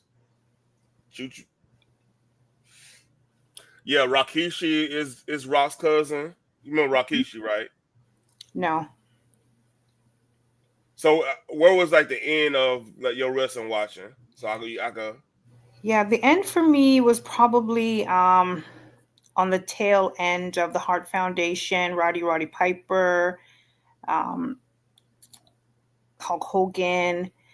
I saw a little bit of John Cena when he first came on the scene because I think he used to wrestle The Undertaker, right? Is it The Undertaker? I think it was The Yeah. Undertaker. So you're pretty much you were dedicated right latest early '90s. That what you telling Yeah, me? yeah, yeah, the late '90s. Cause What's with all Canadians? Oh, I can't wait for you to come up here, Mel W. Oh my gosh. Yeah, so the late '90s, yeah.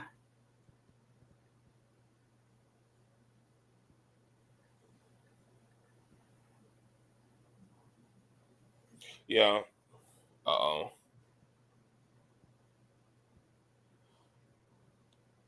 Jacob Fatu got a little bit Cactus Jack mannerisms too. Oh yeah.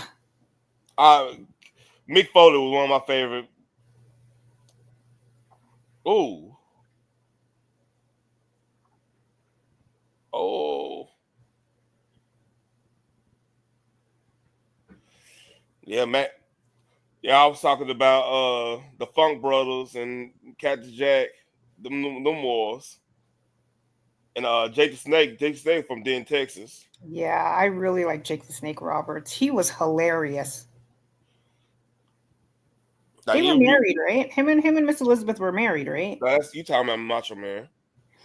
Oh, Macho Man, yeah, Macho Man Savage, yep, yep, yep. Did you? But they were kind of similar looking, right? Jake the Snake and Oh no, no. really, I thought they looked a bit alike. Jake the Snake and Macho Man, he was a professor, a baseball player before he was a wrestler. Did you know that?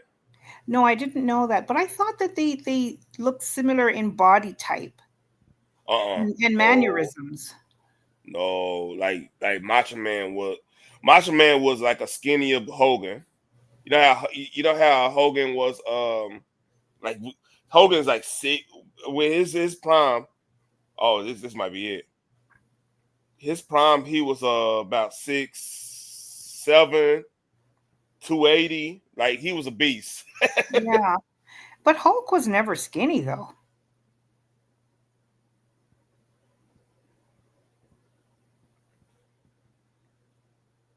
um, yeah, he's always been like a stocky dude. Yeah, yeah, because Jake the Snake and both Macho Man Randy Savage, they were more leaner. They were tall, but because I think Jake the Snake is taller than Randy Macho Man, right? But they were leaner because Hulk was like big and stocky. Uh, let me go. Let me look this up. Hold up. I want to say Macho Man didn't get.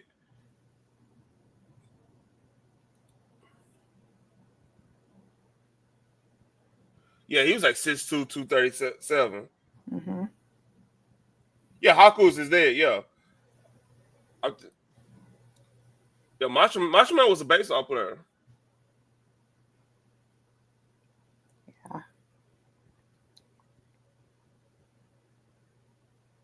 Yeah, he played my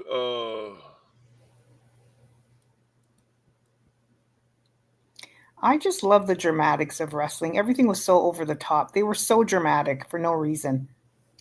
Oh, if you watch it today, man, like they doing some crazy moves too. Like it was a time where if you Reds in St. Louis Cardinals, if you somebody these both sides wouldn't be doing flips from the Mm, top rope and stuff. You know what I mean? yeah. That you got folks that's like right now. I'm about like two. I'm 6'1", well 6 ish, 6 to 6'1", about 235, 240 around that range. Mm, If I were wrestling, I would be pretty much like a pirate pit bull. Back then, be like a pit bull wrestling technical type wrestler, right? mm-hmm. But now, like my height and stuff, they be having me doing damn near luchador stuff. Wow. It's so funny how even though like we know each other, when I say me I mean like the collective of all of us, but yet Yeah, we don't know what anybody really looks like because everybody's sitting down. You know what I mean? Like we don't really know what anybody's body type really is like, not unless if we see them out and about. Because I mean, I've never seen you stand up. I've never seen Mel W stand up. You know what I mean? I literally have a short of me lifting weights, standing up. Right. You didn't, you never saw that? You didn't see Yeah, that? I Like like didn't see like that. Claire Booker.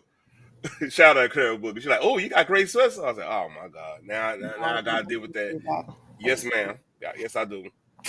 But the majority of us who don't have channels, right? Yeah, Like we don't really know what anybody looks like because everybody's sitting down. understandable. And a lot of people see because of weird situations, a lot of people don't want to be cammed up. If you notice, I'm only clammed up on my channel, Hmm. and maybe I was clammed up on Thumbnail Lady channel one time when we were watching football. But like everybody can't. I mean, in 86K, I did a shot with him on cam, but I get off. I get off, and I wanted people to know that I was actually doing a shot. Yeah, I usually cam up, but like I'm lying down, so I mean it's not going to be really that. Yeah, you doing right. Don't Yeah. hey, it's other people that lie down and cam up and be weird. You be doing other Yeah, stuff. like yeah, Yeah. so yeah, no, no. And I'm fully dressed. I'm fully dressed. Oh yeah, oh yeah, yeah, So, yeah, yeah, yeah, yeah, yeah. you know, but, If you want me to, I can load up the trivia. I can load that up. Well, no, let's stick to the format because, we'd have to go back and forth because the wrestling's going to be on for a while, right? Yeah, let's see what time it is. Yeah, and We'll Mel probably. Dub said he was coming up here anyway too. So, I yeah. can't. I had an idea of Hmm. a game show thing. I'm thinking about doing. I have a good Oh, idea okay. Do you want because to like discuss it now, or are you going to keep that in the back burner? I keep in the back burner, but it's been it's I'm working it out. Oh, okay. I think with the trivia, Mm-hmm. I think yeah, I'm working it out. Oh, nice. That'll be a breath of fresh air.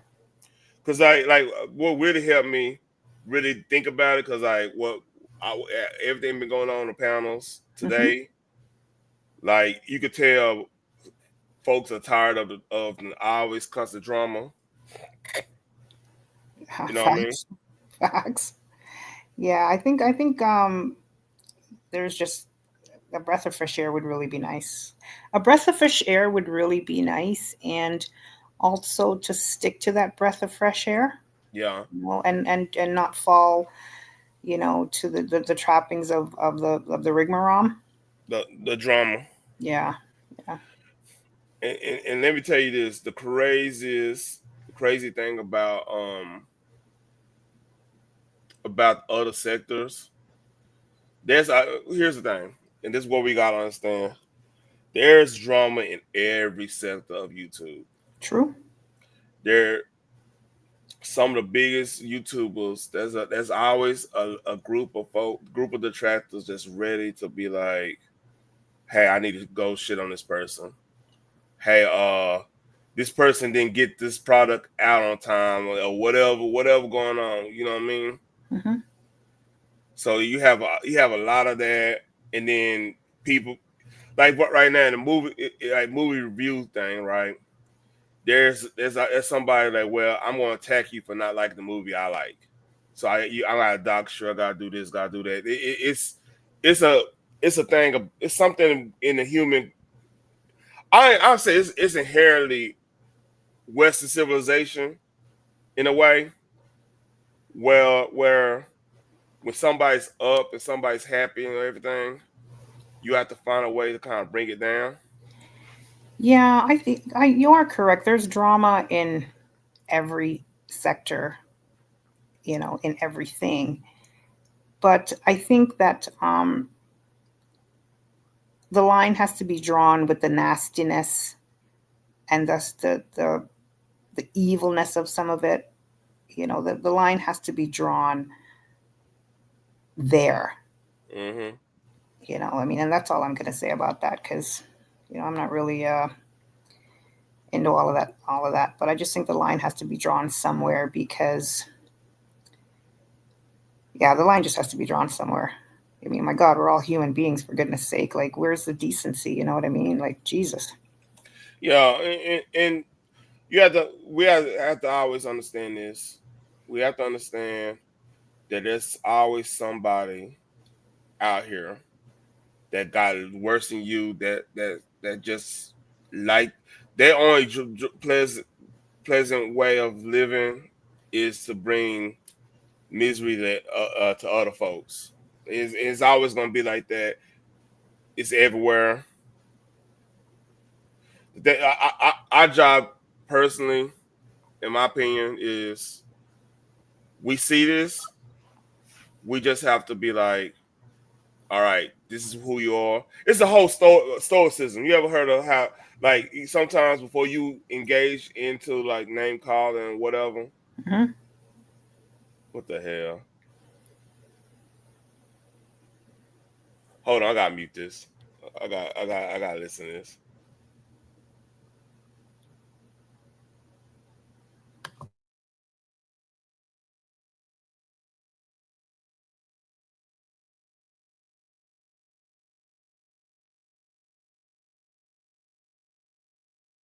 That's funny. They got a bunch of American mariachi band. That's hilarious.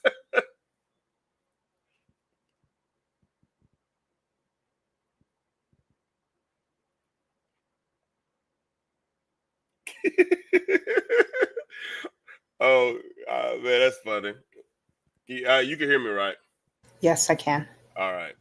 So basically, this is a gimmick where it was like this technical wrestler, like hardcore. Like he was trained by Kurt Angle. I believe he was like Olympian the whole nine. So he got into wrestling and he wanted to understand luchadors. So he went to tier one to understand that and wrestle the luchador scene, right? Mm-hmm. So he came back with the mask, but like he's playing like that's not him. One knows like, hey, I'm a um I'm a luchador, but he's like he's doing the Spider-Man thing. He don't want nobody knowing that he's his luchador. Right. But his name was like all like because his whole thing was his whole gimmick was he's this real American, he's this and that. But the luchador gimmick is El Grande Americano.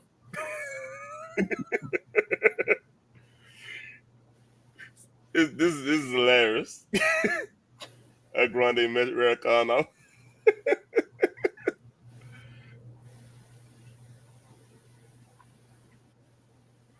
I got my mouth getting dry. Hold up. The power of live streaming. Your mouth always getting dry, right? Yeah, you've got to have like a bottle of water handy for sure.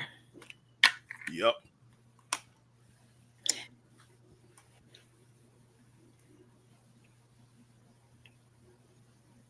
He's really acting like a luchador too. That's the funny thing. This technical wrestling, actually doing flips and everything.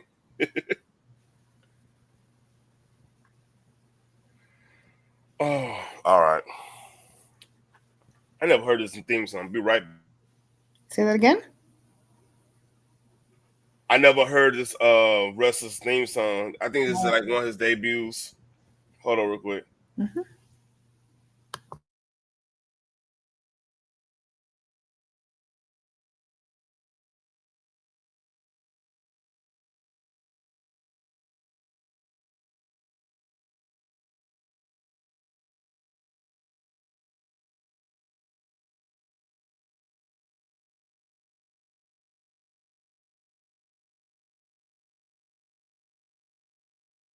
Okay, I like to do music. He got like a little death metal thing going on with the double drum. Mm-hmm. The same Americano guy. No, the next wrestler. Oh.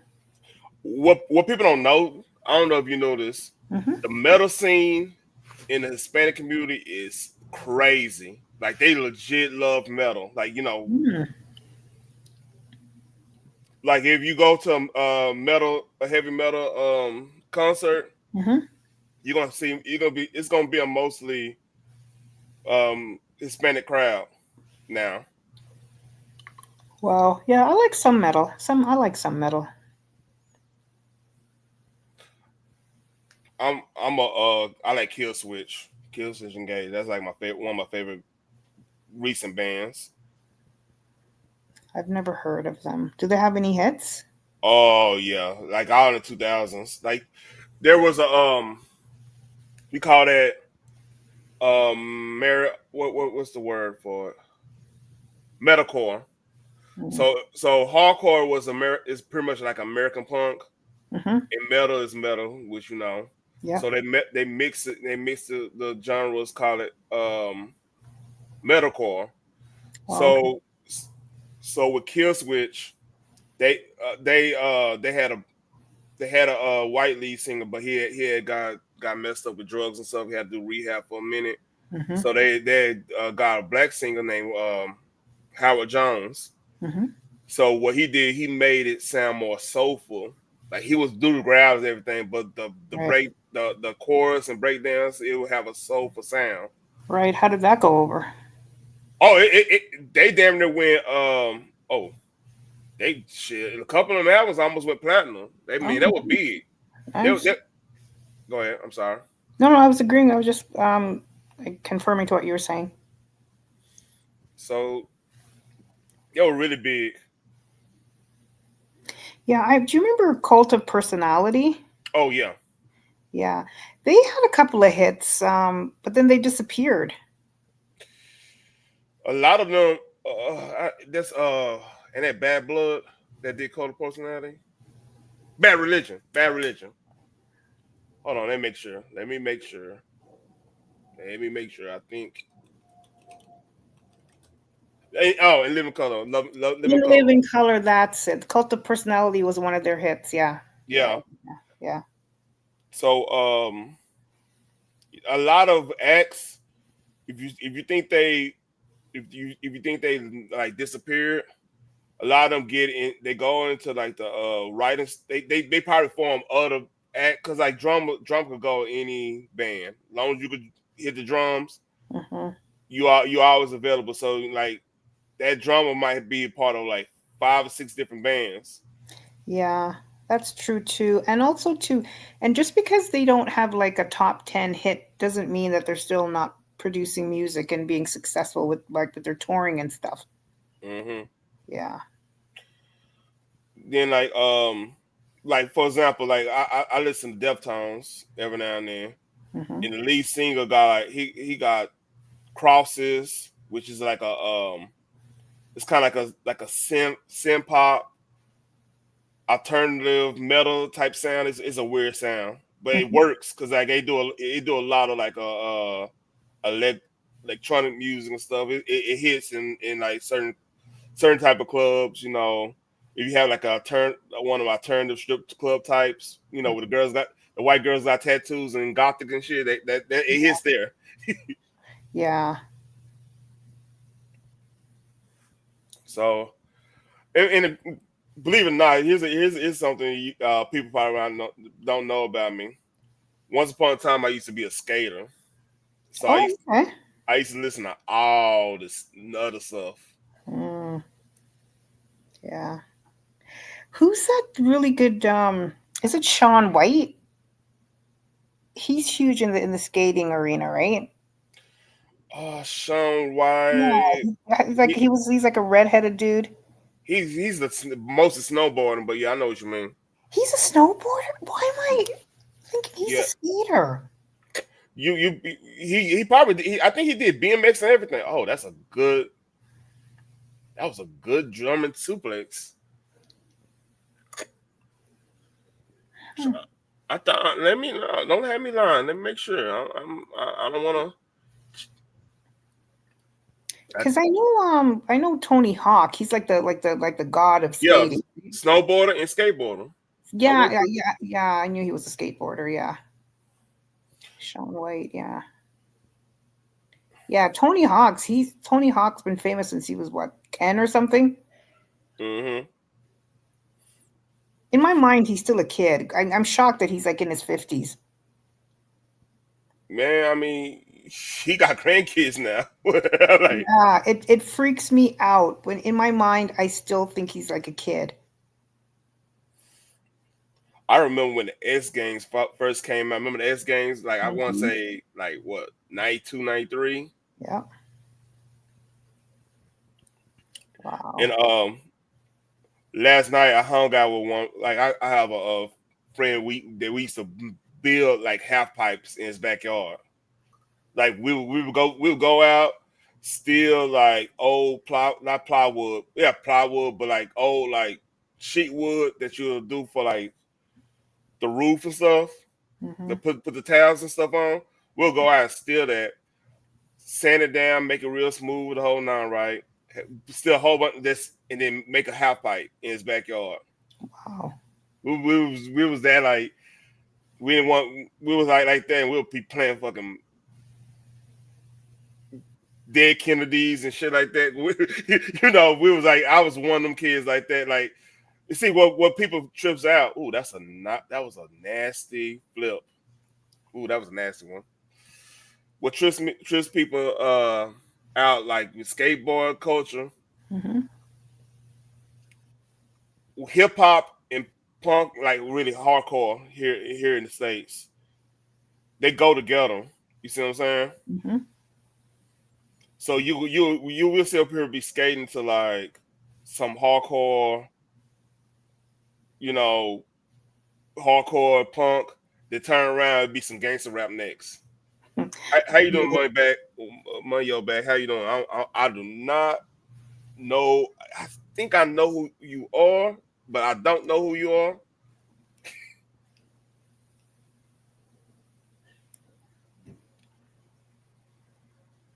Ooh, that's a nice brain buster.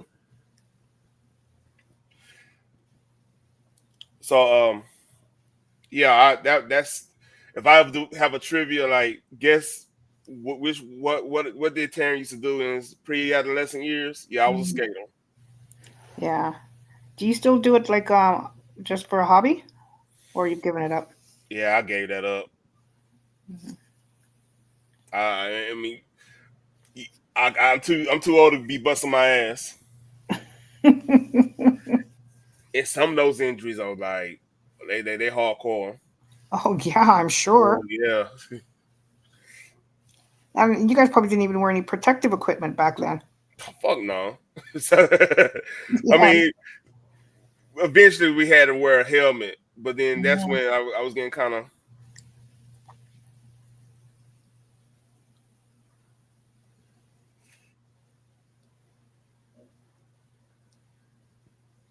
okay.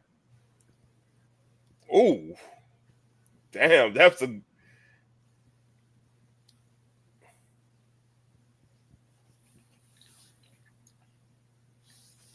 all right. It's some tricks of the trade about to happen. Mhm. So let me tell you, one of the gimmicks. What? Sorry, I'm just laughing at what Phoenix said. Sorry. Next you want to be? I said you didn't hear. You probably didn't hear what I said. You didn't see what I said on thumbnail because like she called us all traitors. Mm. So I'm saying I'm here so I won't be charged with treason. I,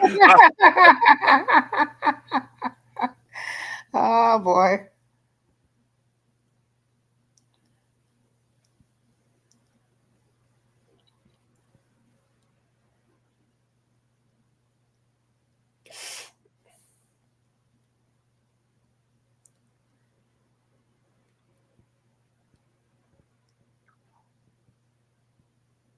mm, all right, he headbutt him. So one thing's with El Grande Americano, he Hmm. like to stick metal in his mask and do headbutts. He Oh, he a dirty. is Randy Macho Man? He died, right? Yeah, He he died. had a man. He had a crazy man. This is a sad one. Like he got a hold up, something going about to happen. Hold up. Uh oh. Oh,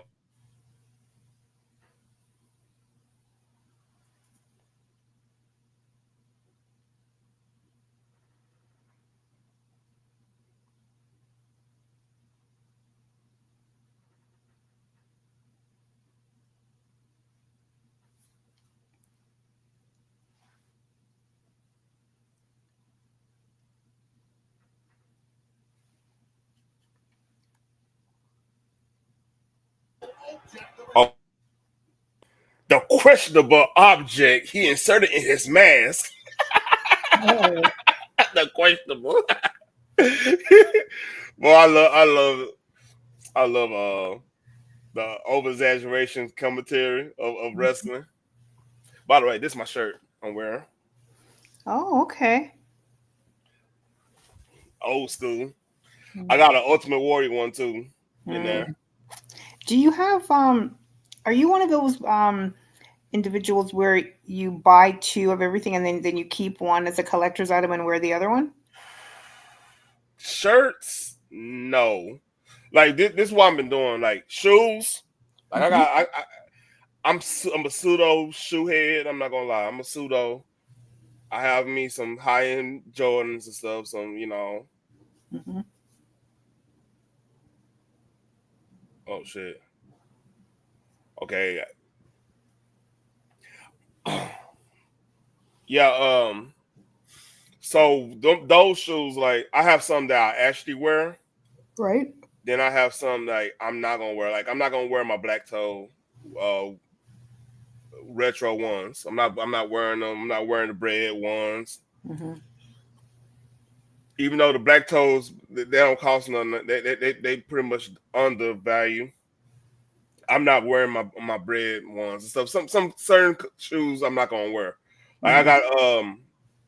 got the bread the white cherry 12s. I'm not rocking them because that's sentimental value type thing. Mm-hmm. But like it's some and like I got some off whites that I don't I just keep around because the spikes they get when they get dull you might as well throw the shoe away. Right. So do you take them out every now and then and just look at them? What I've been doing like my plan is like if that like whenever the if I have a pair of 14s. Well, I haven't checked yet. They went up to $1,000. Mm-hmm. They were like the black Ferraris with the carbon fiber soles. I'm not rocking them. I'm keep those. I bought those for MSRP and they got up to $1,000. I should have sold them then, but I didn't have. I didn't know any better. I saw it was $1,000, but I'm like maybe they go up more. But some shoes like that, I'm not gonna wear my Laneys. The same ones, but the blue ones. That's sentimental value because I almost beat my cousin ass for stealing my shoes and changing the oil in them. Oh wow, that's And, a capital offense. yeah, see, he's like 12, 12 years older than me, right? Mm-hmm. And I was staying. I mean, I was a knucklehead back in the day. I ain't gonna lie, I was a knucklehead. So I had to go stay over there for the summer. Come on, because I like to have fights. So I my I had just got them shoes right, Mm-hmm. and for my birthday. My birthday July, and I was looking for them. I'm like, man, it was like a right when school about to start. I was looking for him like, man, for the homecoming, go to homecoming, rock the shoes and stuff, homecoming Mm-hmm. dance stuff. That's what we did back when we were kids. Right. I was just looking for him. Then I found him in his room, right? With oil on them. They were suede. So oil on it, it's Wow. done. It was done. Yeah. So take note. This is our homecoming was earlier that year. So this is school haven't even started yet. And he already messed up my shoes. Mm-hmm. So I'm in the kitchen. I just I just started. I'm because he was so big. I was like, I'm about to get his ass. So I got the Crisco, and my other cousin. She was like, Taryn, what you about to make? I said, don't worry about it. I tell her like, don't worry about it. And she looked at me, and she knew I was serious. She was like, what you about to do? She's like, what you about to do? All right. So yeah, that we laugh at it now, but I was so hot. And my So what were you gonna do with the Crisco? oh yeah, I better make fried nigga. Oh my God. I did it. I was so mad at him. I'm like, what? Because we had the same. He was 10 years older than me, but we had the same shoe size. Mm. Well, thank good cooler heads prevailed, and you lived to tell the tale. Oh, it was about to be some. It was about to be some furniture mover that day. Mm-hmm. It was about, but it's funny now. Think about it, but like that was what type of time I was on. Hold on, real quick. Mm-hmm.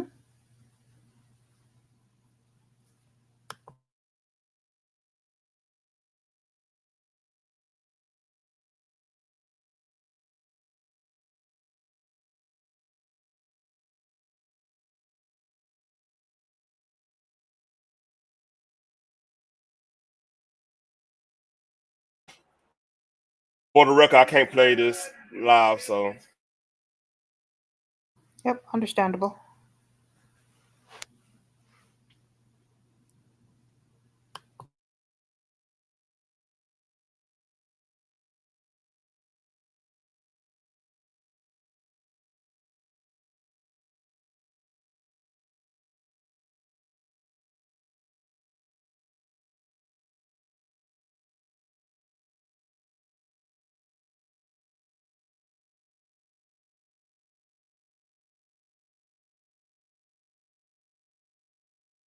So basically, he's talking about they sold the Legion Stadium out 61,000, Mm-hmm. which that's cool. That's basically what he's saying. Mm-hmm. All right, let's see if there's anything else.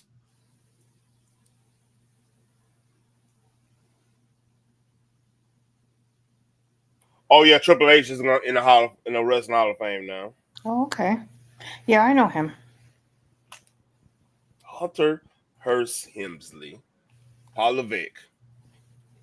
So, are you thinking of putting your prized possession shoes in like a glass case, and have that and display it, or are you going to keep them in the box? I might do. I saw what Damn D does. I might get my wife.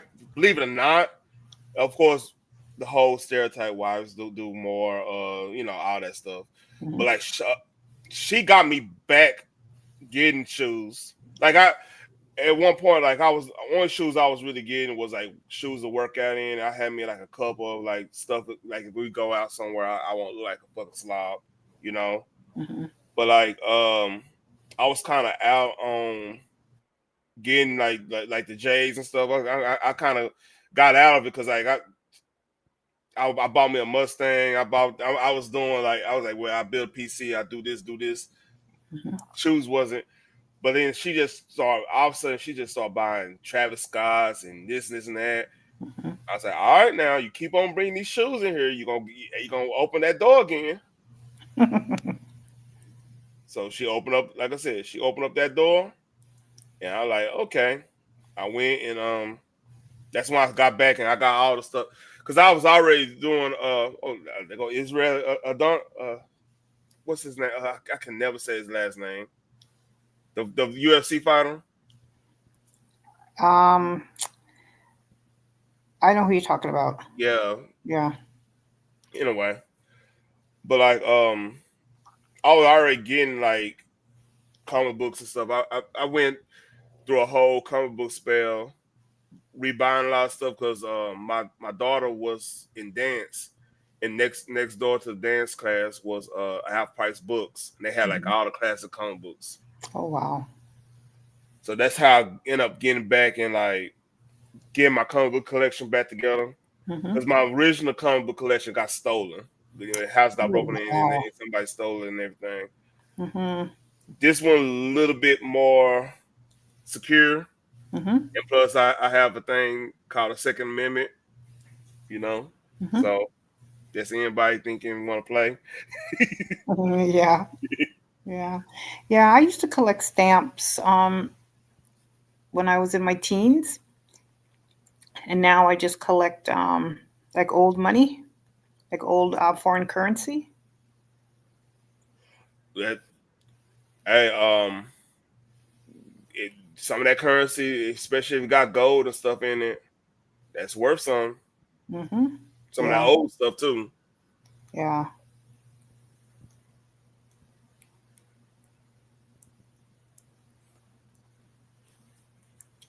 Oh man. Oh, I move my food away. I think this is the box.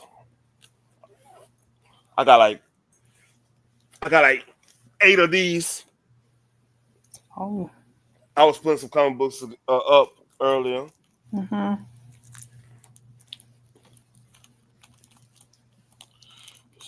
You got them in those special little baggies, right? Oh yeah, Mm-hmm. and this is fireproof. That crate I show you is Yeah. fireproof. Oh, nice.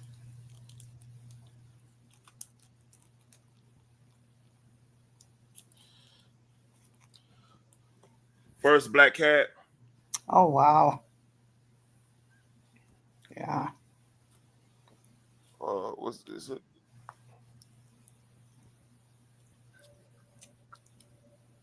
Is that one night? Oh no! I got that's the wrong one. This is the first black cat. I'm sorry, I picked Mhm. up the wrong one. Yeah. Nice. Yeah, I wanna. I bet that's like a. I saw at half price books they had one that was graded. They Mm-hmm. wanted like $600 for that graded one. Wow. So you've got a small fortune in your den. And the key is, man, like this the best. If you're gonna collect anything, this is the best time because like everybody's scrambling because of the economy, Yeah, especially if you yeah, had. yeah. Go And ahead. it's so amazing what you can find at estate sales and yard sales. Yep. It's amazing the things that you can find, man, and like in pretty good condition too. You ain't lying.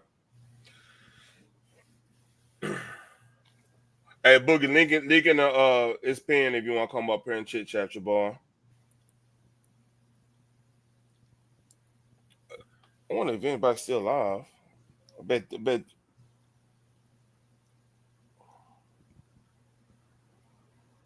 Oh shit, KB just went live again.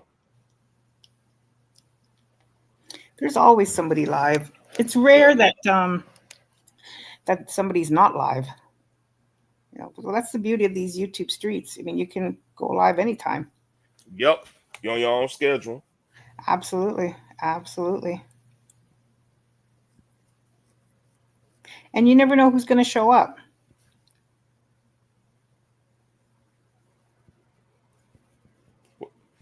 Hold on real quick. I'm Hmm. gonna go on mute real quick. I almost got here. Okay.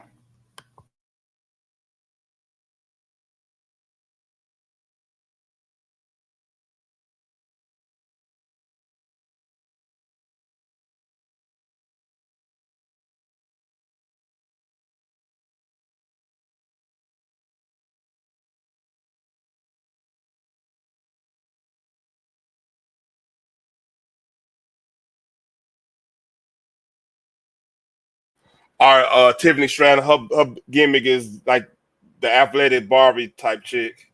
Oh, okay. Yeah, so her intro was like she had like boxer Tiffy.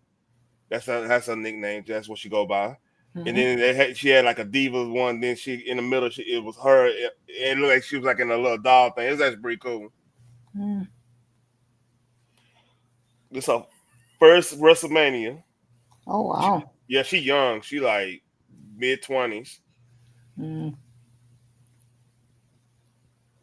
One of the it was a basketball set of twins, female twins. That's working out with trying is wrestling now. They coming up the ranks. I mean, they look just like Barbie dolls, both of them. Oh, wow. Did they get any work done? Do you know? They look like they're in college, unless they getting work done in college. We don't know about. Oh, they're getting work done in high school. I don't know, man. Yeah, these girls look they from the south, man. It's a little bit different. Mm. Sunlight and vitamin D. That hey, that work wonders. If you have, especially the heavy tan white chicks, man. They like I said, they getting a lot. They get more vitamin D down here. Everybody. Did you say the heavy can? No, like she's like heavily tan. Like Oh, heavily tanned. Oh, okay. what Oh, do you think? okay. You thought I said heavily No, tan? no, no. When you said heavily canned, I thought you meant like big, like because they were like big and stocky. Nah, nah, no. I wasn't saying that. Nah, Mm. that's funny though. Oh, this Charlotte Fair. This Ric Flair's daughter about to come up. Oh, okay. All right. Don't we were talking about Dynasty earlier. Yep.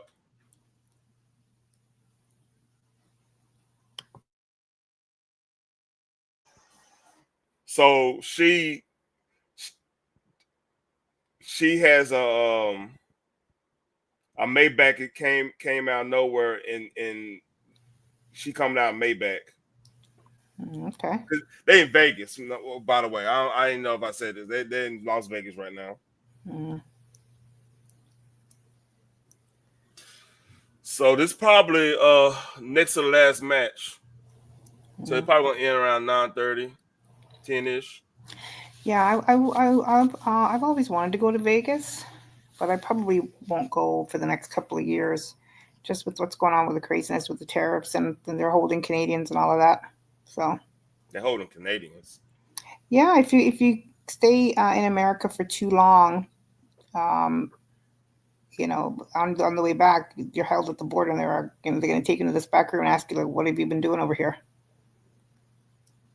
Where You you haven't hear heard, that? Where you you, hear that from? you haven't heard that Canadians are being held if they've stayed Uh, more uh, than 2 weeks. to be honest with you, I haven't. I've been kind of out the loop when it Mm-hmm. comes of. I mean, only thing I really been focusing on is what I can focus on. Like I don't get me wrong, I know news, but like right now, to me, it's hustle season. I need to be. I'm trying to do this, trying to blow this up, and Mm-hmm. and work, and just trying to get things together, type of thing. Mm-hmm. I'm using this time, since we do have terrorists, since we do have all this stuff going on, to Mm-hmm. focus on what I can really control. Type. That's Yeah, why it's news to me. That's probably actually pretty crazy. yeah, yeah. A lot's been going on, but allegedly, but yeah, apparently Trump is giving us a reprieve from the terrorists for a bit, allegedly. 90 days. I Yeah, heard about that. yeah, he's focusing more on the Chinese, allegedly. Just saying allegedly, just to cover the bases of YouTube. But yeah. Uh, I think there was a be honest with you. Mm-hmm. China was the allegedly was the main culprit of all this in the first place, Mm-hmm. because we did have a thing that happened in 2020. I'm not gonna go in detail on, Right. and that was the kind of reason why a lot of stuff went down here and whole nine. We could break that all the way down. You know what I mean? Yep. So in his mind, which he probably have a good reason for thinking, Mm-hmm. maybe I need a I'll do this outrageous tariff thing to get everybody talking, get everybody to the negotiation table, that's what happened, Mm-hmm. right? Yep. And then my true goal, because the one that's not going to cooperate is China, because of course they got to save face. They got to look like they're the smartest one in the room. You always got those type. It's always the dumbest person is the smartest person in the room. And I'm not saying China's dumb. I'm just saying that's what the most egotistical person always thinks, that like they know more. They have all the cards, this and that. So he's playing that he's doing what he's doing to kind of get back at him in a Mm-hmm. way, Yeah. which makes sense.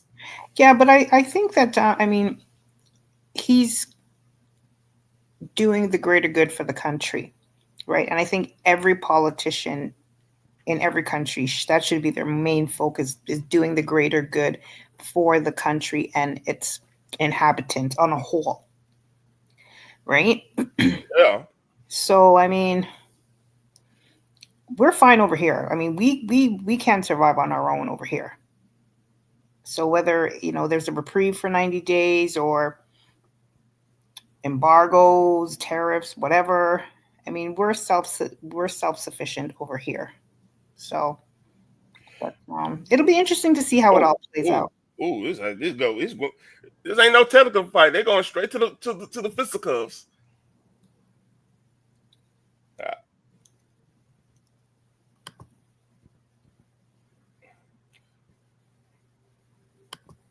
oh, that slap look real.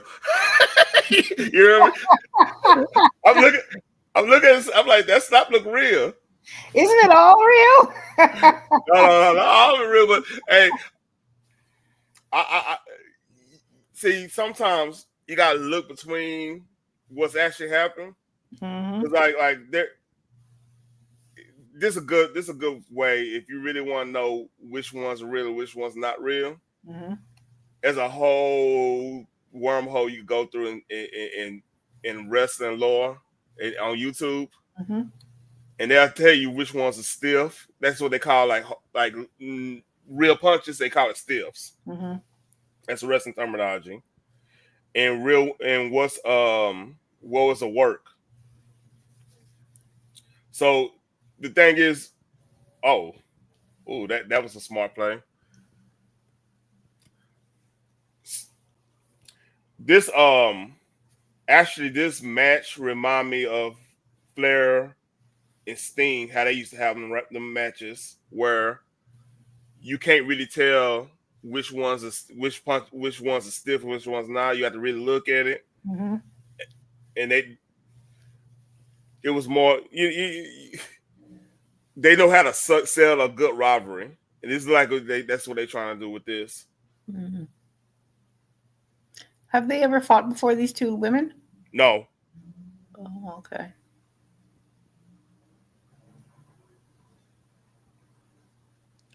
that Tiffany Stratton is fairly young. She's like in her 20s.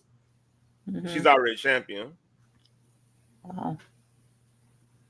and Charlotte Flair is damn near like she got like 15, 14, 15 championship reigns already. Reigns as in like she had the belt. Mm-hmm.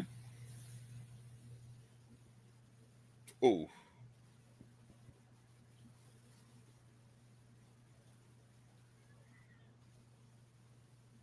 that Charlotte Flair me and her around the same age. I want to say her. Let me.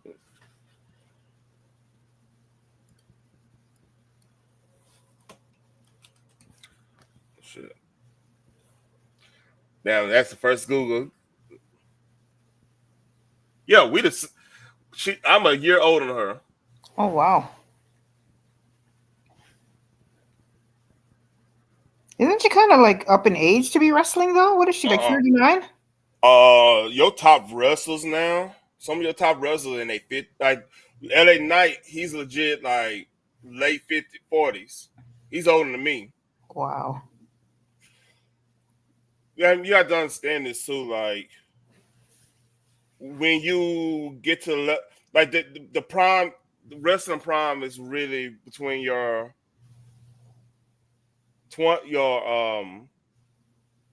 31 to like 50. That's legit could be your prime right there. You know what I mean? Mm-hmm.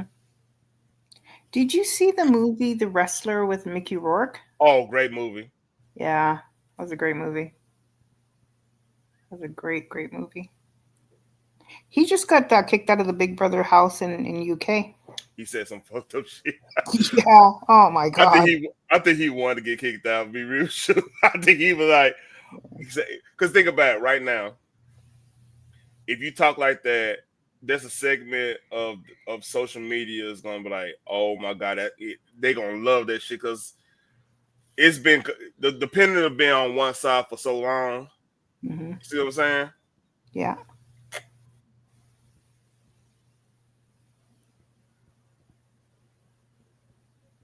Boston Crab. That's a surprising move.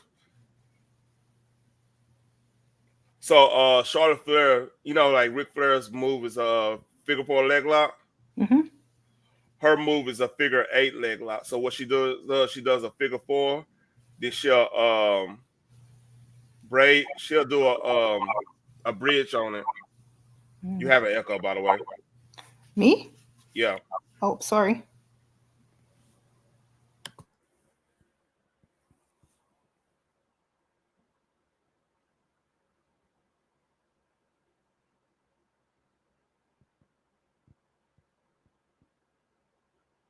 Oh shit. The hockey game about to start. Do you still hear it? Uh check it. Yeah, I hear it. Oh, wow. Sorry about that. You know what? I'm gonna drop down because yeah, I'm really a stickler for the audio. Yeah, I don't want it to it. be a disturbance. It might be make sure. It might be you have YouTube open. Did you put current YouTube on? Yeah, I paused the YouTube, but you know what? I can go back and double check. Let me go back and double check and see. Yeah. All right. Thanks for the Check time. check. I don't hear it now. Oh, yeah. Okay. All right. Got after this, got one more match.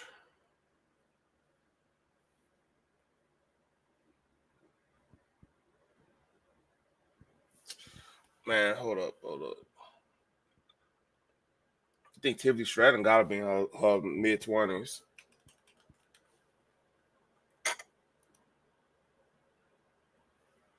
Yeah, 25. Perfectly right.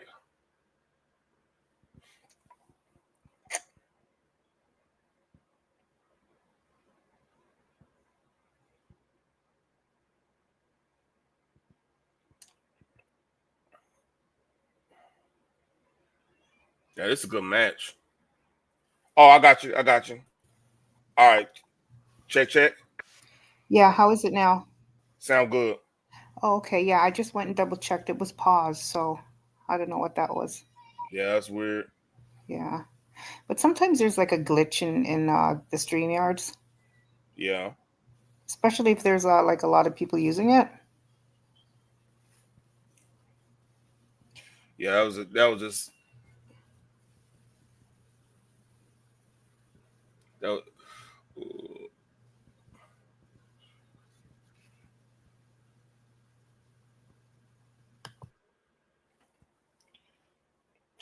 yeah, social media going crazy over the entrance. Cause I usually the champion Mm-hmm. in the second, but because of how Tiffany's entrance was, she Right. entered first because she had like a specialized entrance.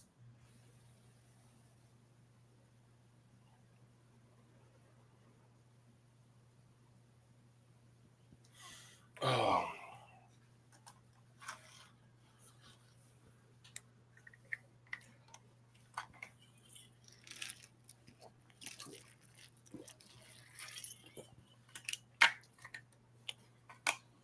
So, what was your favorite bands back in the day? In what genre? Like metal rock, like we were talking about earlier. Yeah, metal. I loved White Snake. Um, Oh, glam rock. Okay. yeah, I loved White Snake. I like Def Leppard. I like Uh, oh, look who's in the chat. Oh, are you coming up, honey? Excuse me, Mr. Black. Oh Mr. yeah, it's Red, cool. It's cool. Mr. Red, are you coming up, honey? That would make it two panels in a row that we were on together. Excuse me. Good evening, Mr. Red. How are you, sir?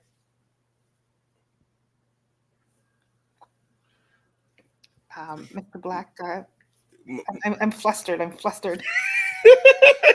Okay, okay. Metallica. They the prime example of the 3 album rule. You ever heard 3 album rule? Three album rule. Three albums, and then you're done. No, What's a three three album. album rule? What the 3 album rule is? You're not gonna sit down, power bomb. With 3 album, that's when you hear the authentic voices of the artist or the band. Mm, So so when you have a 3 album, like perfect 3 album rule would be Ice Cube first 3 albums, right? yeah, Mr. Black. I apologize. I just noticed that my honey said that he loves me. So listen. My mind. I can't even concentrate on what you're saying. Can you please repeat that? Okay. Well, the 3 album rule is basically that's the authentic voices of an artist or a band. That's Mhm. my rule.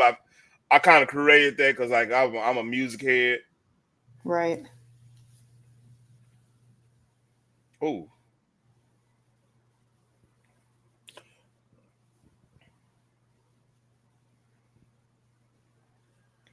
Feel free to highlight that message, Mr. Black.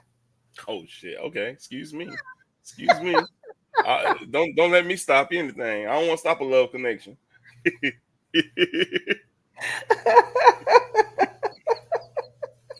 I'm just a middleman. I'm the host of a a wrestling watch party.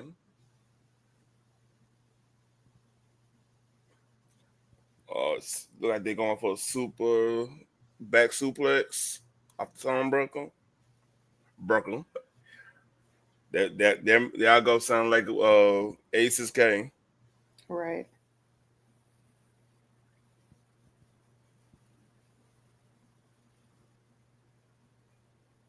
Yeah, I wasn't a fan of Metallica. I You wasn't. wasn't? No, I wasn't a fan. No, I wasn't a fan. No. I think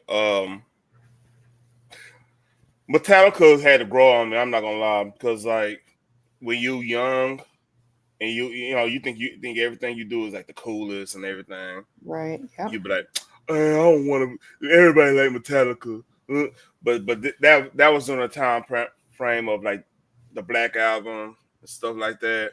Hmm. I miss like all like Master Puppets, Ride of Lightning, and all, all those earlier ones. Oh, right, that's what. Oh, what's this? It's another one. Oh, damn! I hate when that happens when you go blank. Hmm. Yeah.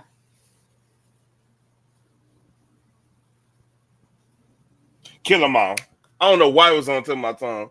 Like Kill 'em all, Rod and Lightning, and Master Puppets. That's perfect example of the 3 album rule.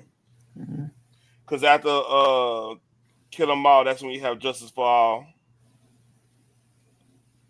and that's when the sound started.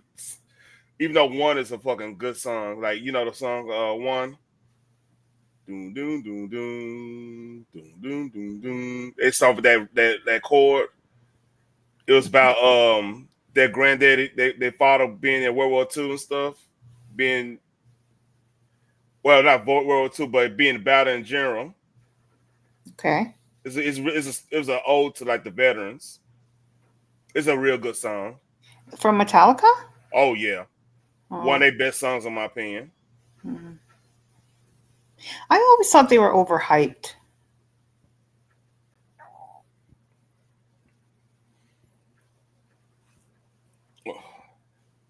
Damn, this match is good. Like little backstory. Hmm. Charlotte Flair pretty much tore a meniscus, ACL, MCL. And she was out for a damn near a whole year, right? Right. And she came back during Royal Rumble and won the Royal Rumble.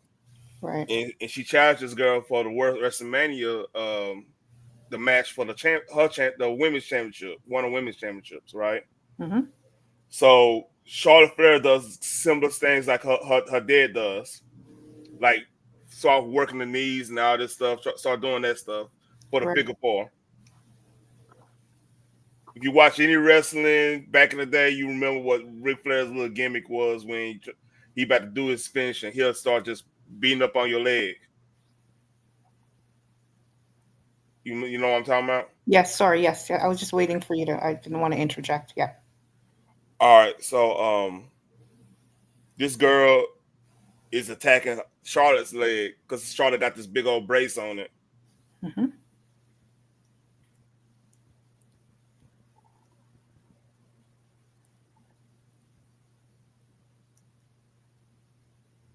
Mm,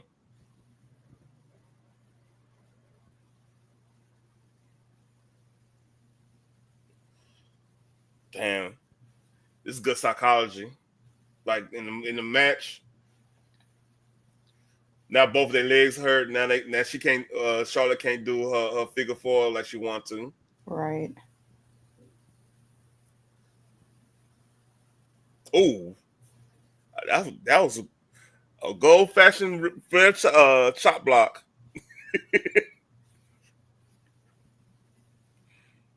This is a vicious match. God damn.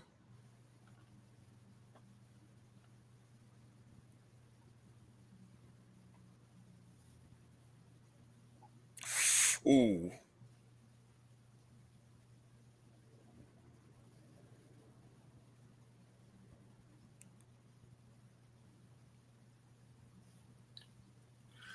I'm sorry. I'm like, in this match is actually pretty good, Hmm. man. This match might stole the show. Like WrestleMania known for having like matches that you wouldn't think will be the best match end up being the best match. Yeah. Yeah. There's always surprises. Like I remember one WrestleMania. It was Ed. You probably don't remember this cat. Edge and Mick Foley had a rivalry. It had a hardcore match on there. and like they set them knuckleheads set tables on fires, throwing people. I mean, throwing each other over the tables and Wow. attacks and all kinds of craziness. Like what you'll get from like Cactus Jack. Hmm. That's Mick Foley, by the way.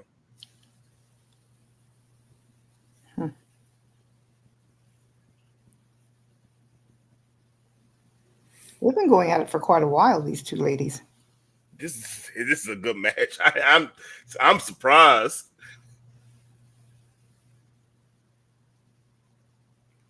Ooh, natural selection.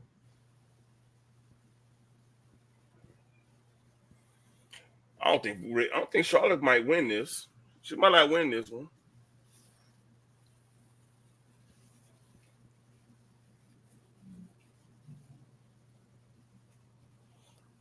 She might not win this one.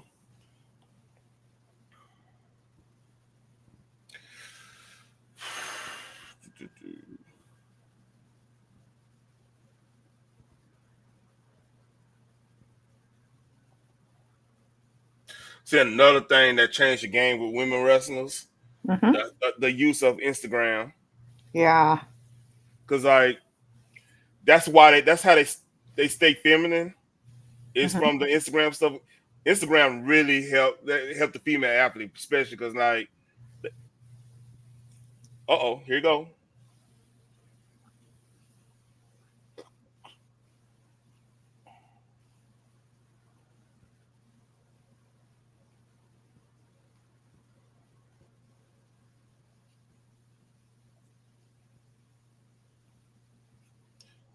This might be it here. Mm. She gonna do an Alabama slam to turnbuckle. Ooh, okay, okay. That's a little EC. That's a little hardcore right there. I like that. Tiffany, like you got me.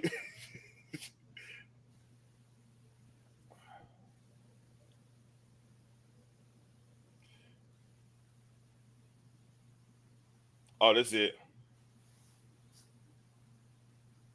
Yep, she won. Oh, nice.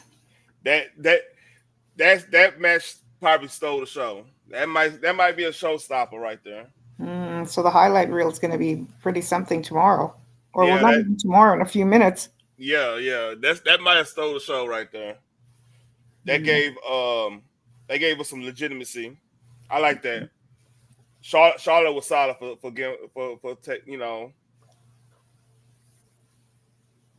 taking a L on that one, man. Put her over. That's what you call putting somebody over. Like if you have an older wrestler who you have an older wrestler that's pretty much on their way out. Hmm. You put over a younger wrestler.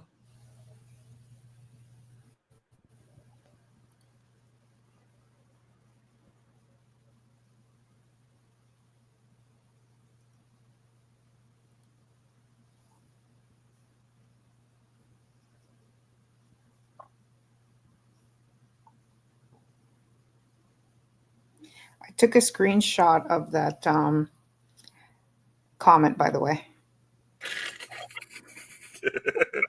All right now. To make it to make him become a citizen of oh yeah, she got a little bruise on her forehead.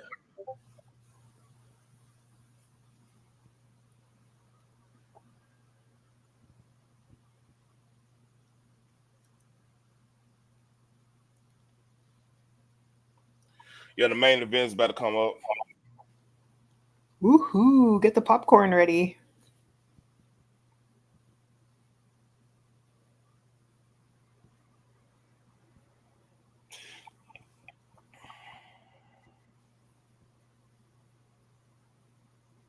You know what's crazy? Hmm.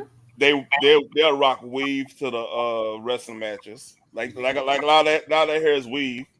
I don't understand how women can wear that. It's so hot to have that on your head. It's hot, man. Yeah, you gotta look good. Yeah, well, you can look good with your own hair. I think what they do is it's reinforced, so like they can't just rip your hair out. You know what I mean? It might be a actual reason for that. You know what I mean? Because like she has long hair in general. Let me see. She actually got long hair. Wow. Well, if Yeah, it's look at her. It's naturally long. So yeah, she having the weave that in certain places it kind of reinforces it. You know what I mean? yes, I do. Hey, this is a weird comment. You see this when people ask what's a really? I'm what? Listen, it's the internet. Nothing surprises me. This you want to know something crazy? Well, She got pictures out. If you know what I mean. oh, And there's nothing TG about that. listen, I tell you, it's so interesting when people do those things because you never know where you're going to find yourself in life.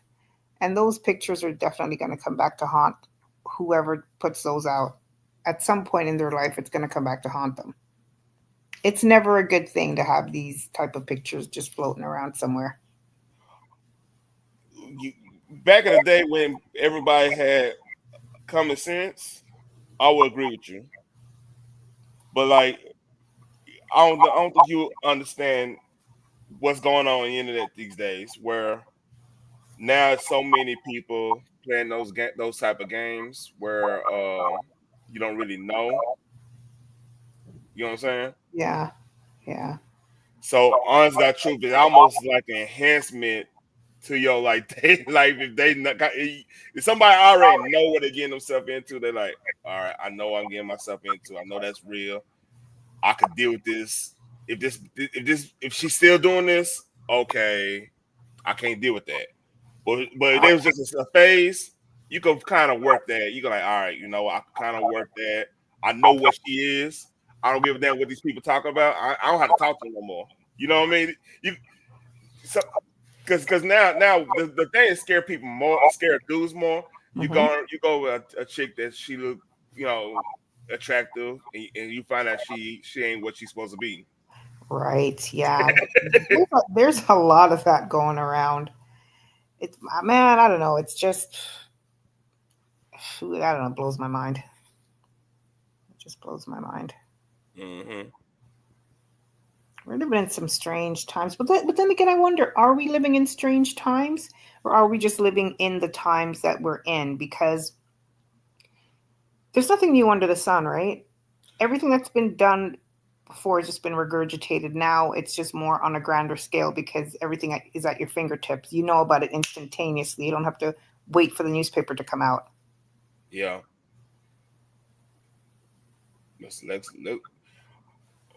I like the Lex Luger. He when he went to jail, Hmm. he gave his life up to Christ. He had a real bad drug issue. Mm, You know the wrestler Lex Luger, right? yeah, yeah. I am so glad that I don't have an addictive personality Yeah. because that's just a recipe for disaster. And it's something you're going to have to deal with for the rest of your life. My I don't have a addictive personality.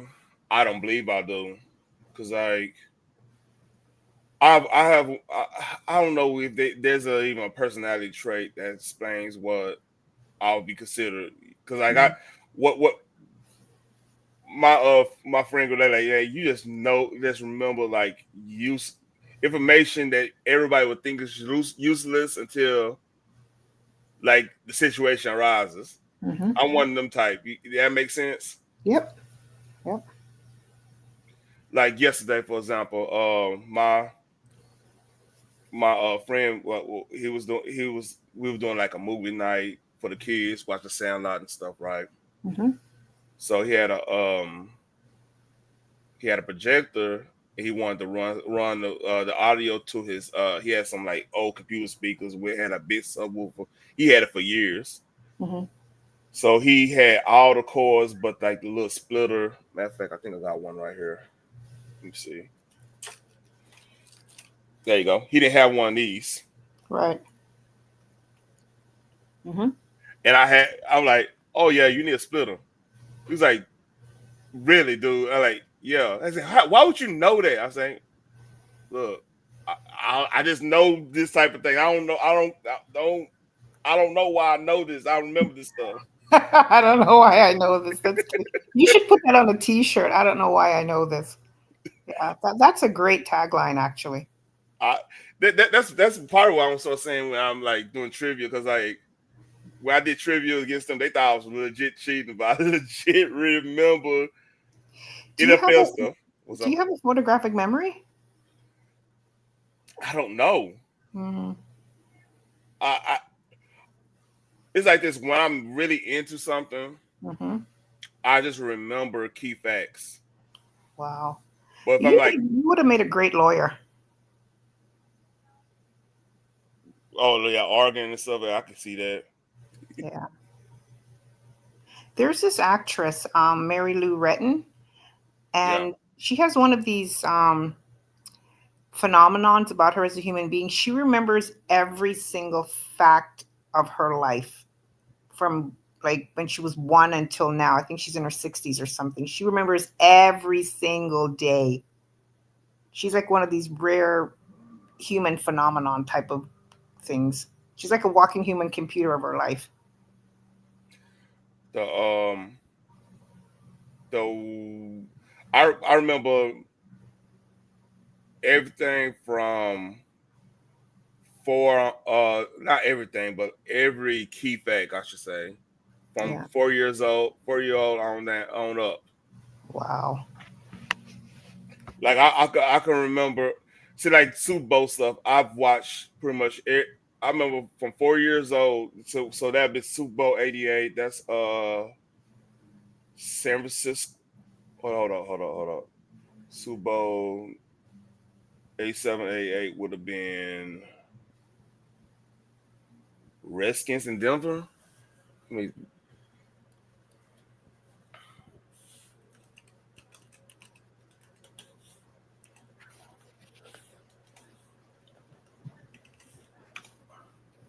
Redskins in Denver. All right. Ding, ding, ding, ding, ding. Like, that's, yeah, I remember that. That's Doug Flutie. Then next year would have been next year would have been Cincinnati and San Fran.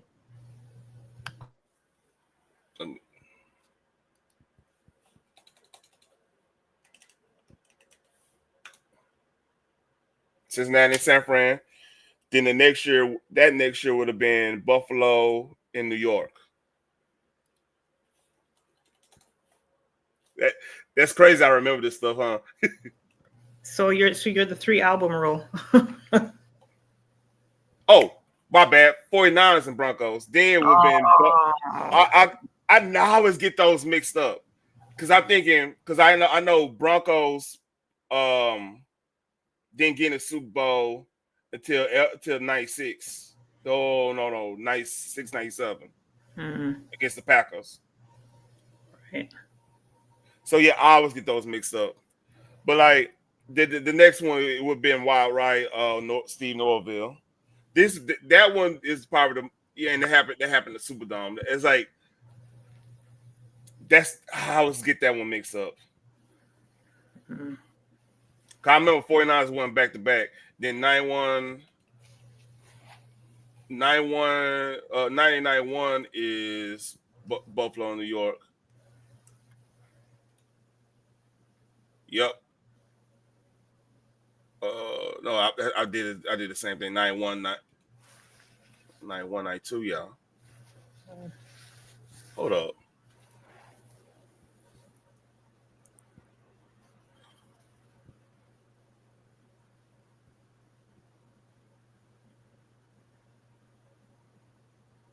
That happened 1990. 91, yeah, 91. 91, 99-1 is that's the one Whitney Houston sang the national anthem. Yeah. and that's right before there's a storm. Okay. Cause I remember that because I watched the Super Bowl. Me and my mom watched the Super Bowl at her friend's house. Yeah, she was in that white outfit, right? Yup. Hmm. Then 91, 92, that's Washington and Buffalo. Buffalo went to Super Bowl 3 times, 4 times in a row. Right. Side note, did you see that interview that Shannon Sharp did with Bobby Brown recently? I need to watch it. Give me some clip notes. I need to watch it because it's on. Everything keep happening, but I Hmm. had it on my watch later list, and everything just keep happening. Yeah, I haven't gotten around to seeing that yet. That should be an interesting one. Did you ever read his book, Bobby Brown book? No, I haven't read his autobiography. No. Okay, Did you read it? I read it. I read it, and I read it and listened to it. But like that one, Hmm. it changed the way I looked at Bobby Brown. Definitely. Honest, Yeah. Go ahead. so his to me his issue it kind of showed during I didn't like everybody saw it during the being Bobby Brown, not being Yeah, Bobby Brown. yeah, that The train wreck of a reality show. yeah, because like everybody thought that Bobby was like the asshole, Hmm. but Bobby's like legit cool. Yeah. I mean, earlier Bobby Brown, like he probably had a little asshole in him, no doubt. You know what I mean? Hmm. For sure, arrogance. Absolutely.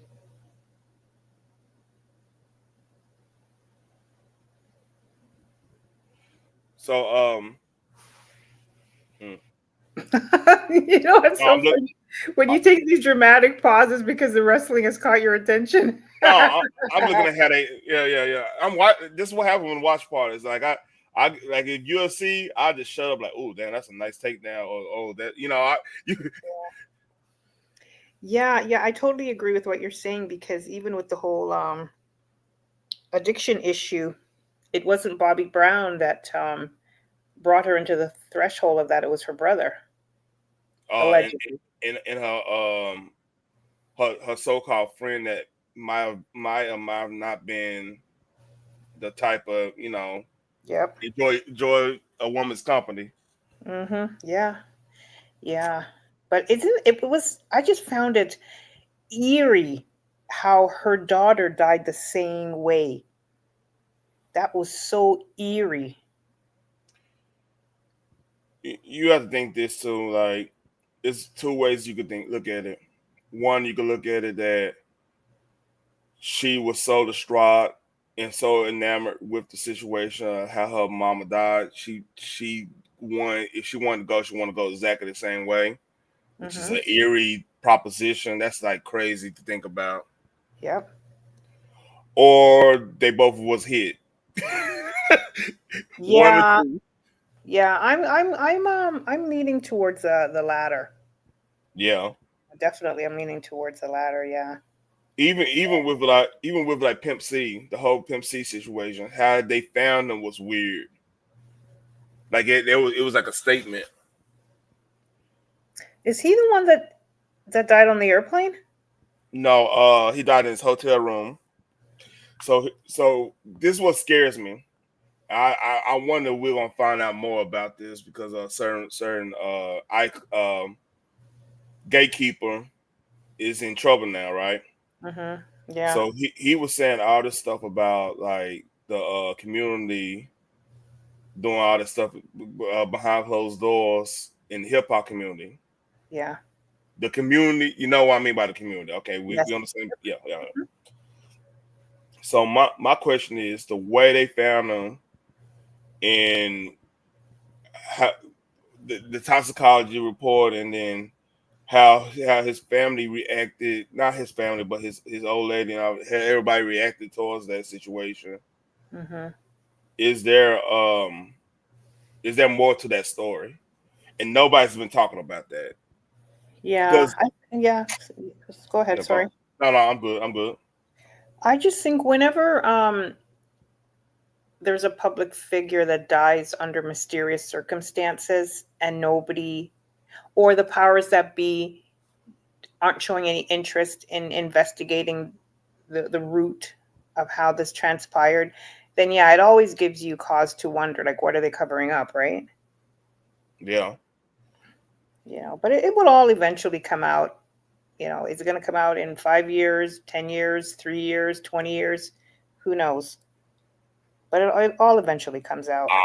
I wouldn't be surprised we start hearing things in the because the way in certain trials, because I get so much craziness in these trials, in the allegations. You Here's my theory on how that operation happened. This is a theory, allegedly, because like I find it interesting that both Ray J, which Ray J is questionable. I'm not going. He does his thing. I'm not going. The hell, screen went black. Oh, that something fucked up over there. Back to what I was saying. Like, and then like certain people. What the hell?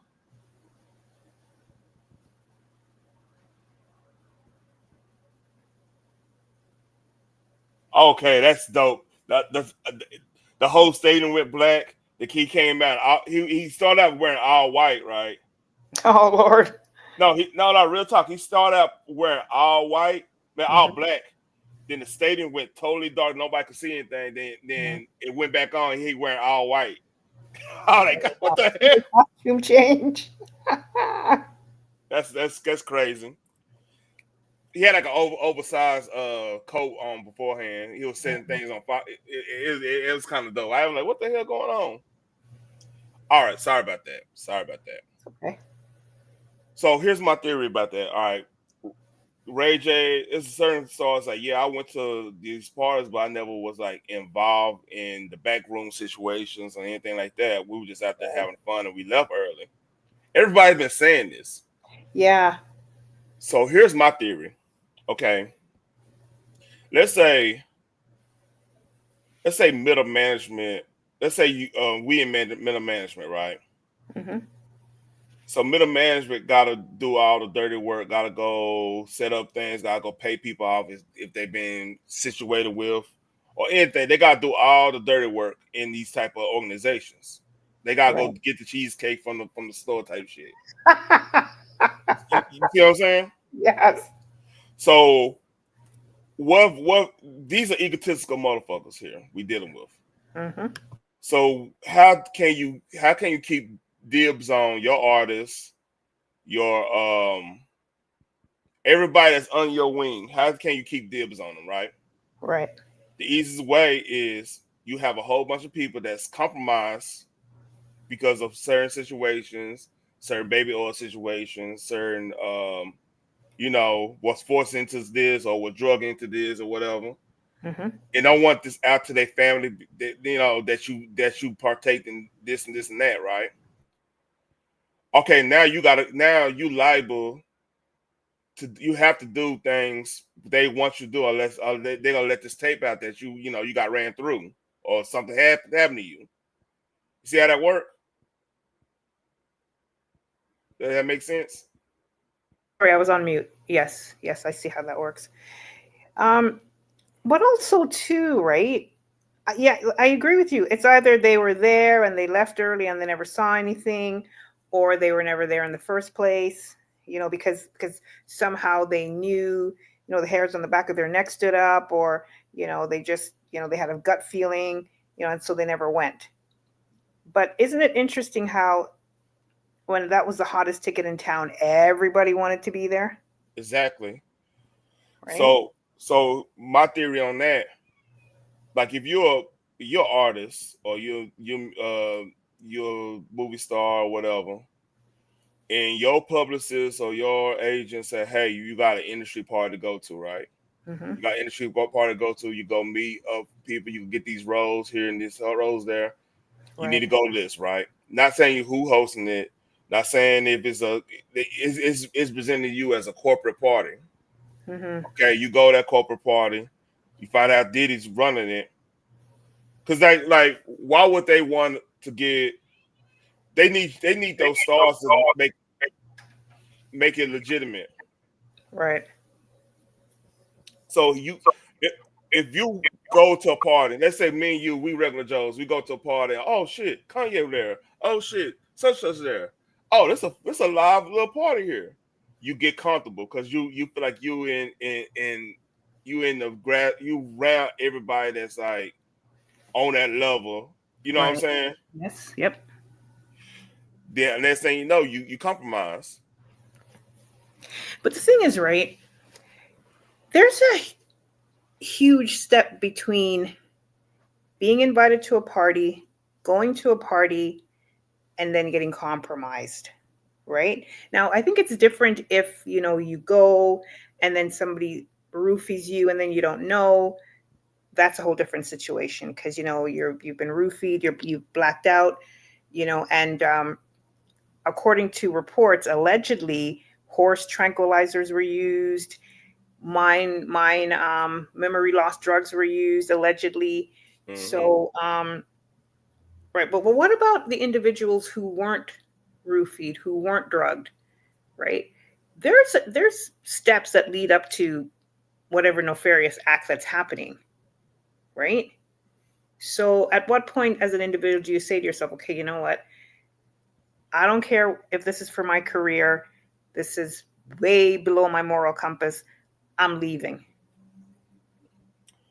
I mean, there's a lot of people that didn't go to the parties. I mean, they knew they caught wind of what's going on. You know what I'm saying? Yeah, there were a lot of people that didn't go to the parties, but there were also a lot of people that went to the parties, weren't roofied, knew exactly what was going on, and participated because they wanted their career to jump off or what have you.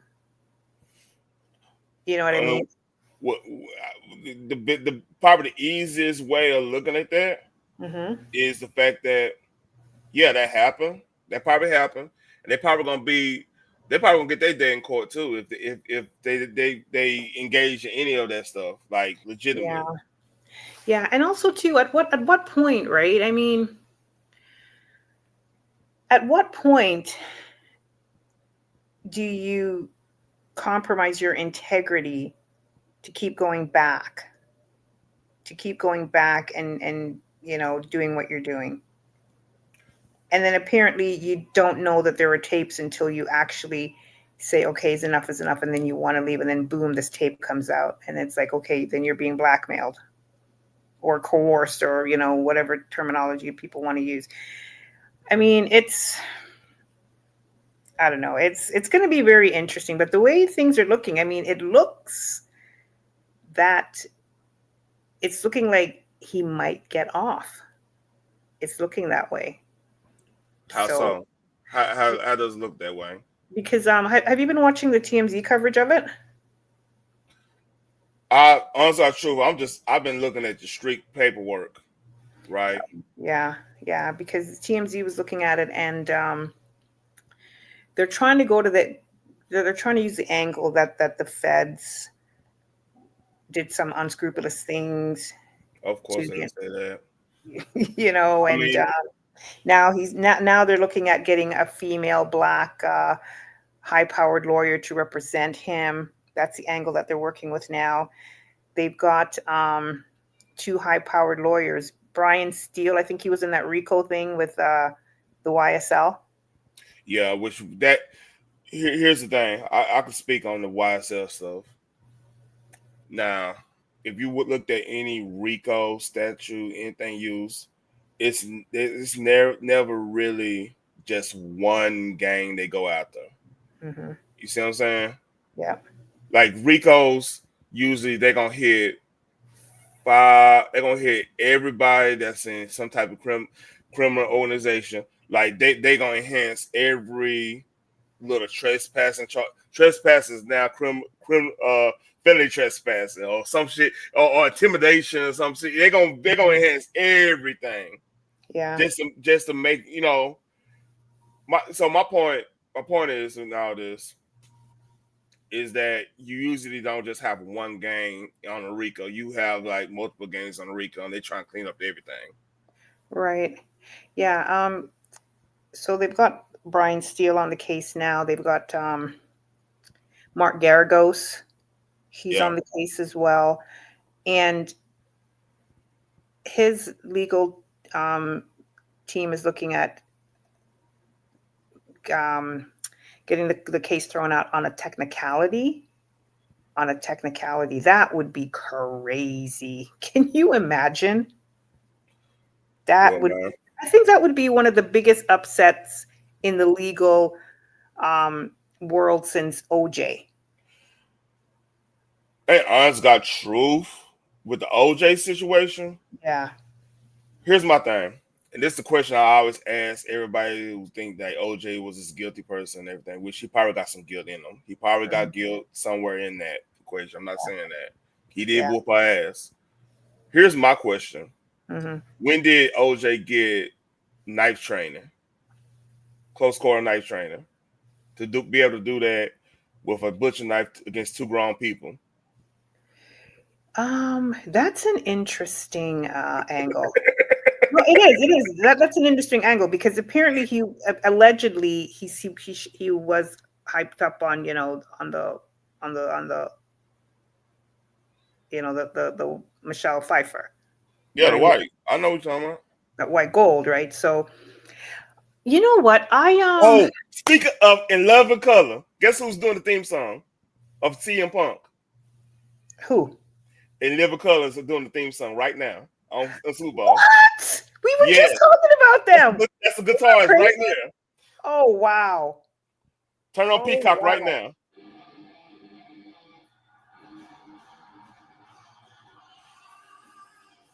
That's badass. We just talked about it. That's badass. What a full circle moment. That was we just talked about that. That is badass. Wow. Oh shit. We just talked about this. You know what? You've got to clip that up, man. You've got to clip that up. Somehow you've got to clip up what we were talking about. Yeah. If you get a chance, if I forget 308. That's why I think I'm like, that's a Living Color. I saw the guitarist, I saw him play. I was like, I know that riff. I know. Oh, that's badass. We just talked about it. That's amazing. That's a full circle moment right there. Man, that's like, oh man. See. Hey, Carnage, if you can't clip that up, I gotta make that short. Cause we were legit talking about In Living Color. Yep. I was like, that's a Living Color. You said Color Personality at first. I was like, yeah, oh, it ain't Bad Religion. Yeah. It's In Living Color. Wow, that's crazy. That's badass. Yeah, that's beyond a coincidence. This is definitely a full circle moment. Man. Carnage. Wow. Another thing too, like me and my wife, like my wife was a manager at a music store, right? Mm-hmm. This is the reason why she's my wife. She could cook and she's a manager at a music store back in the day. You have great qualities. so look, I don't know. Oh, that's why Rick Rubin was there. That makes sense now. Rick Rubin was a manager back in the day. I was trying to figure out, why is Rick Rubin there? Wow. That's crazy. That's crazy coincidence. Wow. What time did you notice that? You said 3 what? Was 308. 308? You can probably do like the whole segment probably start 307 on up. Wow. So I was like, why is Rick Rubin there? No, but when did it tweak for you that it was 308? I would say to be safe, 30. Look at 300, the 3 hour mark between. Yeah. I would say to be safe, 305 to 309. That's like the whole point. Then we can break it down from there. because Yeah. we were just talking. We were just talking. I don't remember when we was talking about like in Living Color. You brought up Mhm. Curl personality, Yeah. and I was Yeah. like, Wow. it didn't. I was like, I didn't register. I forgot CM Punk's theme song is called Personality. Yeah. So you've got to play those numbers. You've got to play either 305 or 309. Oh, lottery or some shit. Yeah, for sure. You guys have pick three over there in where you are? Yeah, yeah. Everybody got pick 3 now. Yeah, so either 305 or 308. Yep. That's crazy. Mm-hmm. Wow.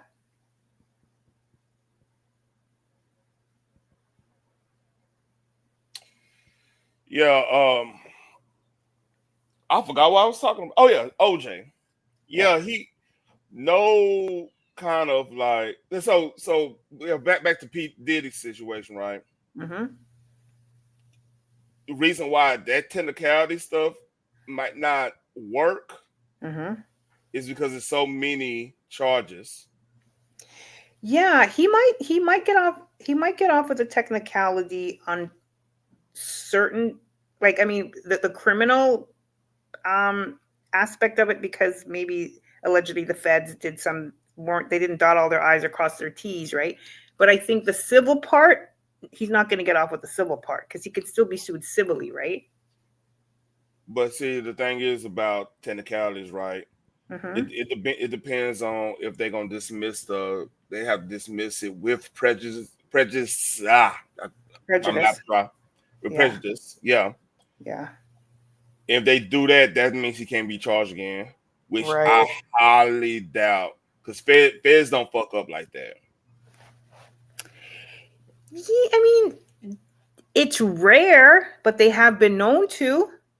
They have been known to. It's rare, but they have been known to. It's, man, this. It here's the thing. Here's the thing. They could say that technicality right all they want Mhm. to. They could try to play that card, Yeah. but there's so many counts. Like if they find any drug in those baby oil bottles, Mm-hmm. any type of drug, any type of thing, hallucinogen, or anything like that. Yeah. If that happens, all right, that's Rico. Mm-hmm. Anybody underage, that's Rico. Yeah.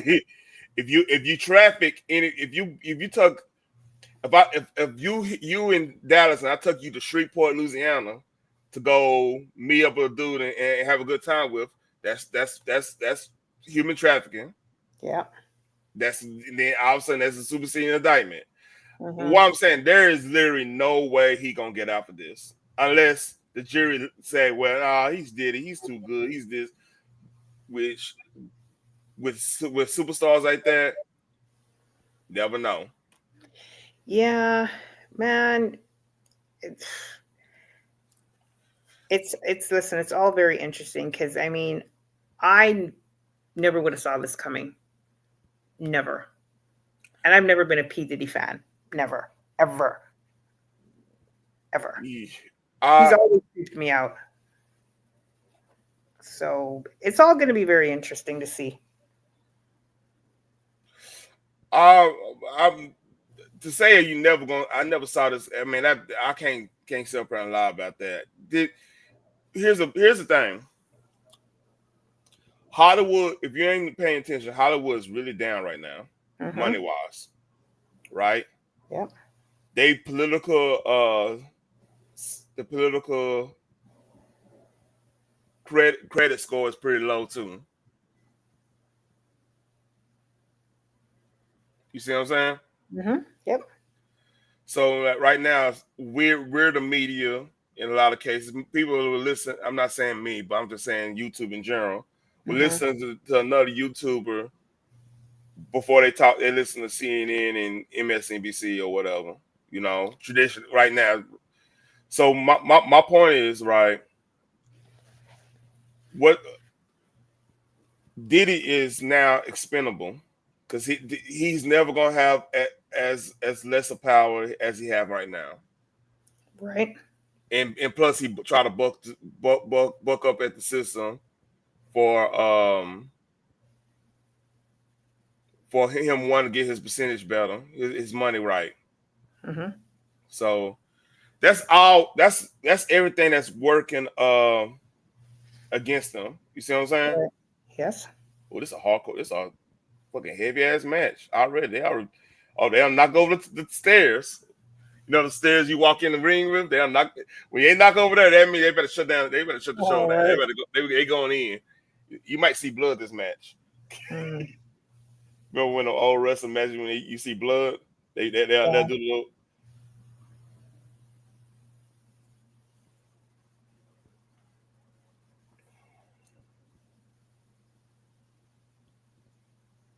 Yeah. I think that Ooh. if by some I don't know weird phenomenon that he does get off, he's probably going to do a Russell Simmons and go to Bali or something for the rest of his life. Yeah. He better. You better do a Roman Polanski.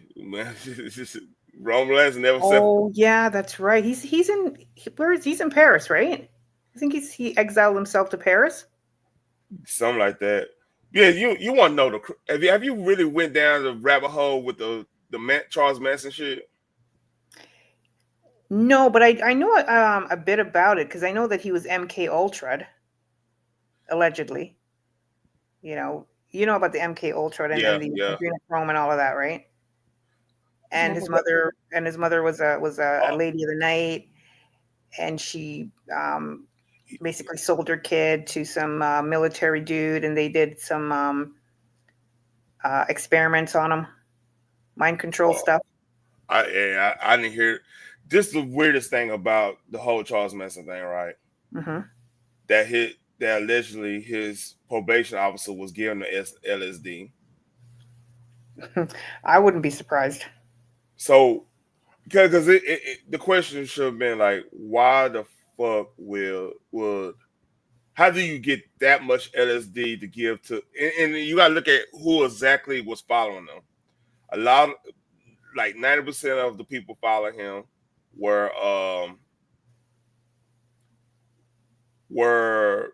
tampered with as a kid. I should say. Mm-hmm. Yeah, that's my way of saying it. Was tampered. So if they was tampered with as a kid, right? Mm-hmm. They're gonna be looking for some type of normalcy and family norm stuff going on. They're gonna want that. So that's why they embrace him. Mm-hmm. In turn, he was using them because that's how he used the girls to get legitimacy in the music in the film in Hollywood. Yeah. But even with the Jamestown massacre with what's his name there? I can see his face. Ooh, shit! This is a good. Ah, damn! I'm sorry. It's okay. Shit! He hit him upside the head with a damn trash can. I was like, okay, we going back to What school? Yeah. I was like, damn. Yeah, well, I'm sorry. Go ahead. Well, the Jim Jones. Even recently with the Waco massacre, and even the Hollywood girl there that had that cult, and they were Nexium. Yeah, that's the one with what's her name? The supermodel. Her kid was mixed up in that. Yeah, I know. We can't say the name on her. Yeah. AH, the one with that had a big trial with Pirates of the Caribbean. Right. Yeah. So man, I don't. Well, I am. This is why I am so glad I am the way I am, because nobody can twist me and turn me into following any kind of craziness. Because I'm always one like, okay, wait a minute. Like, why are we doing this? Why are we going there? Like, what's going on? What's the purpose of this? You need to explain it all out to me, because I'm not leaving. Like, go without me. I think though you have to factor in what type of people will fall for that. Like, think about it. If you come from broken, you come from the foster system or extremely broken family where there's abuse involved and everything, and you just looking for, or you came for like Jim Jones situation. He was like he piggyback on a lot of the his story is crazy. He piggyback on a lot of the civil rights era stuff. Because like honest God truth, if he didn't do that church, he actually did some good civil rights work. Yeah. Because he was like one of the first he had one of the first interracial couples that like I think like in Indiana or something like that. He was like one of the first. Him and his wife is interracial, so that he broke barriers in that. Mm-hmm. A lot of people don't know that. Like he was he was legit. Like he was helping out with the freedom fighters down here, going the sit-ins and all kinds of stuff. He was doing all kinds of stuff like that. Yeah, but I think with those type of individuals, there's a lot of charisma with them, Yeah, and they're master manipulators, and they can see what a person's weakness is yeah, and prey on that. I mean, because at the end of the day, everybody's looking for love, everybody's looking for acceptance, right? mm-hmm. Everybody's looking for a sense of belonging, even on social media. I mean, Yeah, people want to be seen and they want to be heard and they want to be valued, and at any cost. At any cost. yep. So, man, I don't know.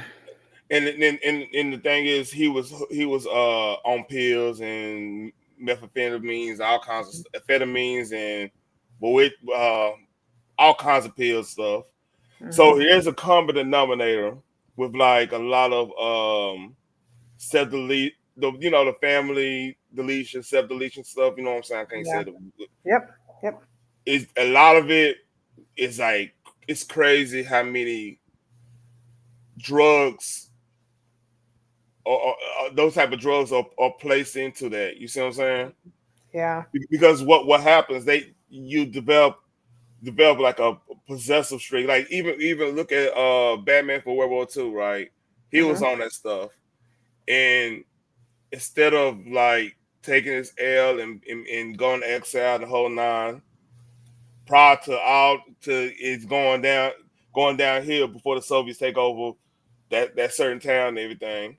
Yeah. He decided he want to burn everything down because he can't put himself to allow something he think he love to fall in anybody else's hands. So it's a possessiveness. You see what I'm Mm-hmm. saying? Yeah.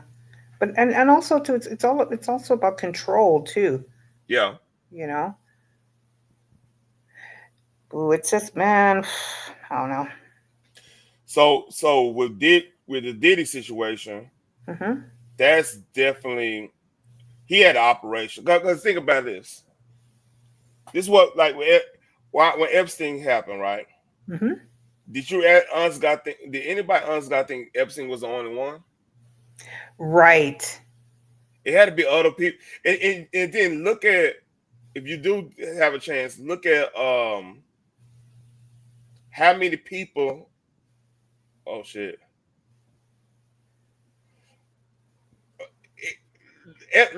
With the Epstein, he called everybody. He called all the political, business, acting type folks in that Mm-hmm. web, right? Mm-hmm. And like I said, all you need to catch somebody in that web is, hey, I got this party. Come to this party. Come over. I got masseuse. If you want to come over, hey, she real good and everything. You go there and think the masseuse like in their 20s, they 15 some shit. You know what I mean? Right. But that's where your moral compass plays a factor, right? Because yeah, anybody can be invited anywhere. You're a political figure, you're a mover and a shaker, you're being introduced to high-powered people and whatnot. But and again, like I said, if you're not drugged or what have you, right, and you're a willing participant, then that's something that's in that individual, that whatever need that they've had, it's been, awoken in them. They had that desire or that curiosity and whatnot, and they were placed in a situation where they felt that they were secure, and they let all their inhibitions run wild. Yeah. Right. So again, it comes down to your moral compass. Like I said, if you weren't altered in your thinking in some way and you willfully did that, then you're a deviant person. And that was something that you want, that it was something that individual or individuals wanted to do. They were just never given the opportunity or presented in a way where they could fulfill that, fantasy of whatever the hell it is that they had deep in the back of their mind that they might have been ashamed of. But here in this environment, because they've met like-minded people, then they're going to go ahead and indulge in, whatever nefarious acts that they've had in the back of their mind. But no, yeah, I think anybody who thinks that Epstein is the only one and this is like, a one-off then yeah, you think again, and I agree. They did have help, because there's no way that you can have a network this huge going on for so long and high stakes people aren't involved in it. I would say this, like, I understand what you're saying with the like nefarious let me put it this way. You always want to be careful on, like, if you're going to sin, if you're going to be a sinner in the world and do this whole nine and everything, because we all fall short in some form or fashion. It might not be wise to do any sin in a group or where somebody can have leverage on you, because like some of the aspirations, like this the craziest thing about it though, man. Like if you're like some 30 to 55 year old millionaire, right? Billionaire, whatever, right? And if somebody hire a masseuse for you to have, and then all right, that went somewhere, right? That person probably then wasn't thinking, oh, this person is this age. They thinking, oh, especially if you in some cultures where let's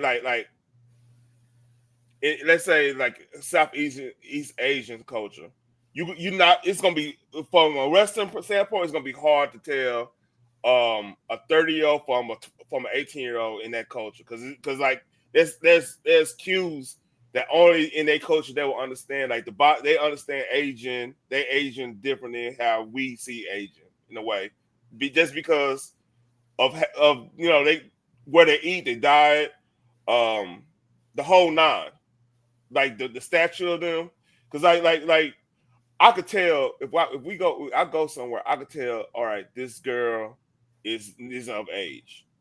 You see what I'm saying? Yeah, but I don't buy that argument though, because I mean, you would have to be a pretty adolescent looking 30-year-old to be confused with a 13-year-old. Of course, yeah. You know what I mean? So yeah, so that argument, I can't confidently say I buy that argument. No. What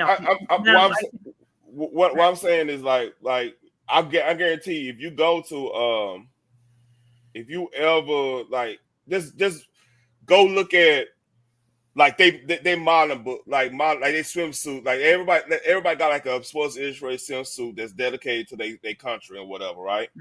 Yeah. Some of them would not look. We would think they'll be younger than they actually are. That's all I'm saying. So then you multiply that, and like, are you in a situation where you thinking this person you saw the ID say 25, it say 29, but then that person actually young, so they fake the document. That's gonna be a fucked up situation. I don't know how fast I could be like, all right, this person knew exactly what they were doing. This when they saw fake documents. You see what I'm saying? Yeah, but the odds of you asking a masseuse for her ID is slim and none, though. You would think. Well, it would be rare for somebody to ask a masseuse for their ID, especially if you're, I mean, I don't know. I can't see any scenario where somebody is lying on the table ready to get a massage, and then they just turn around and say, "Oh, by the way, let me see your ID." Like, that would not be the first thing coming into your mind, right? Because you would think, okay, First of all, you wouldn't even think that the establishment is hiring somebody underage. And if you're a high scale person, like you say, then you're going to go to a high scale establishment where that would not be a factor. Now, if you're going to, some seedy part of town and you're a regular Joe, you might want to check some shit. Yeah, you might want to check if this girl is, 16 or 21. In that scenario, I could see where a fake ID would be a viable scenario. But while I was just saying, like in the Epstein situation, like that he was actually dressing getting these people, coaching these girls up, and that makes me think, okay, how many of these girls was a part of some type of like their parents were part of middle management, or they thought they was getting some type of opportunity or something like that. That whole because here's the thing. What I'm noticing, a lot of the victims are like regular Joes or up and coming acts in Diddy case or middle management stuff. You rarely gonna see like some of the people that was actually part of the part of the A-list that's involved in this. Mm-hmm. They was like child stars that grew into like allegedly your Ushers and allegedly your Justin Biebers. You see what I'm saying? They were kind of born. They were kind of raised from yay high and went through this whole process of being with that situation. Right, but I agree with you. The blame has to fall to some degree, a majority of the degree, on the parents, because even in the R. Kelly situation with those young ladies who are underage, their parents driving them there, leaving them there, all in the guise of my kid is going to be famous, and trusting some stranger with your 14 or 15-year-old girl. When you're 14 or 15, girl or boy, you're not cooked. Yeah, exactly. Your frontal lobe is not developed. Your cranium hasn't even closed, right? So it's the parents that are pimping out their kids for the future of fame and wealth and recognition and all of that, right? Because even in the case with Justin Bieber, allegedly, his mother gave him to Usher. Like, how do you just give your kid away to a stranger? I don't care if you're famous or not, but you just give your 12 or 13-year-old kid and go with this man to fulfill your dreams. No, you're a deadbeat parent. Go with your kid. There is no rhyme or reason why any person under the age of 18 should not have parental supervision in whatever medium they choose to pursue, whether it's acting, the arts, blah blah blah, or whatever. Right? And people say, parents have to working out of this and that. Hey, what are you're gonna sacrifice your kid's whole entire well-being because you have to go to work, and then 10 or 15 years later, this kid is on the freeway running down there people are trying to kill me? Like, what is more important to you? The fame and the fortune, or the mental health and security of raising a decent human being, a well-rounded human being who's not going to be screwed up in the head?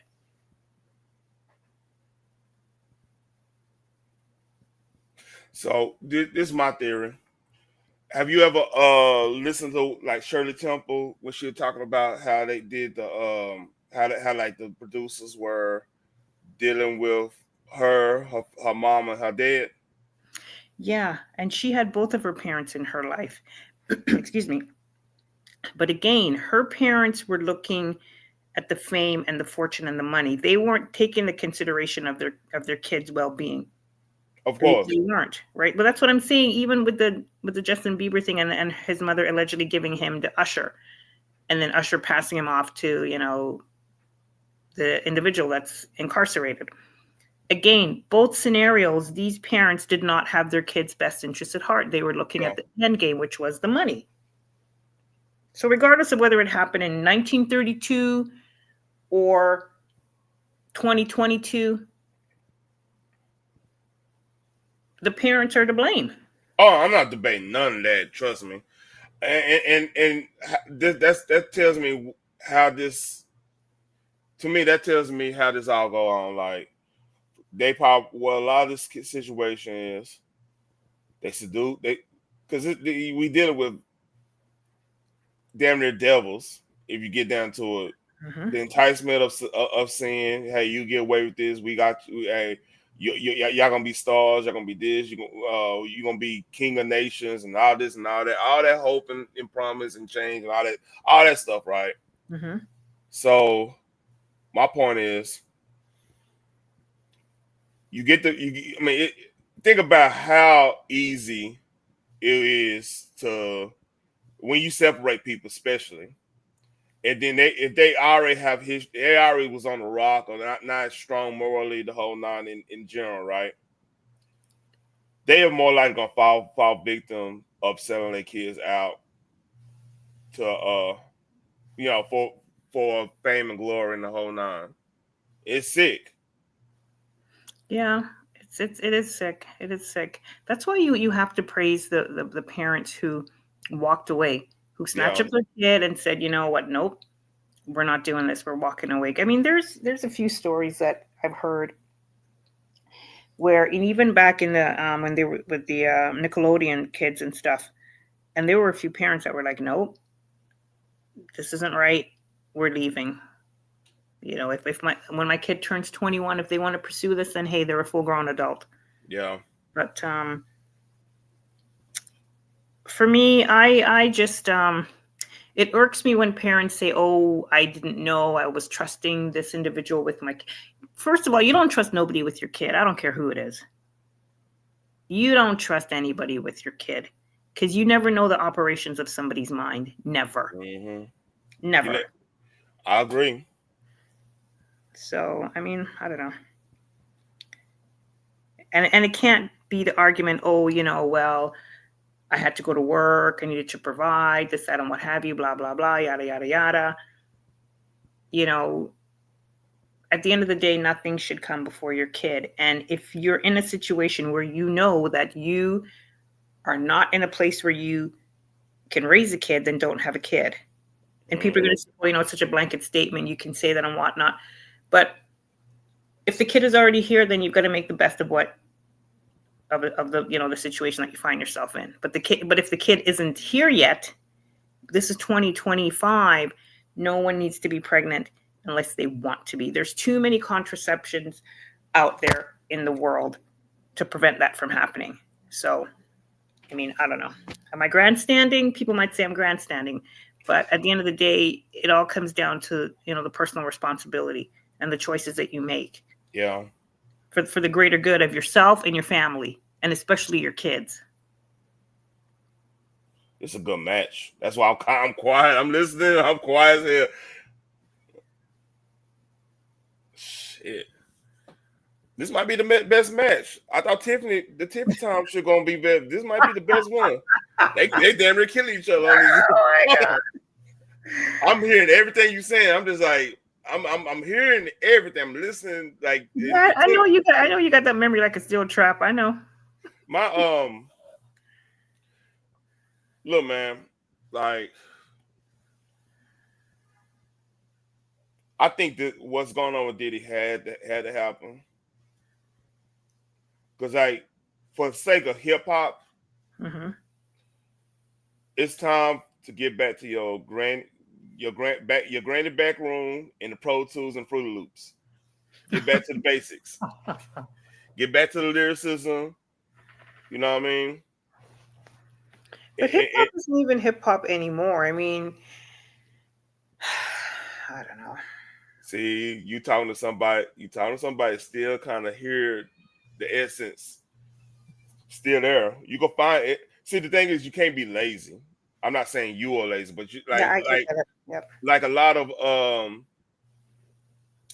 folks are just oh, ain't no good hip hop. But then when we talk about some hip hop, we find hip hop. Oh, I'm not a fan of them. Okay, do you want real hip hop or not? Yeah, I hear you. I hear. I think the artistry, like the true artistry, is lost in all genre, whether it's music, the arts, and whatnot. You know what? Everything. I Mhm. actually really agree with that.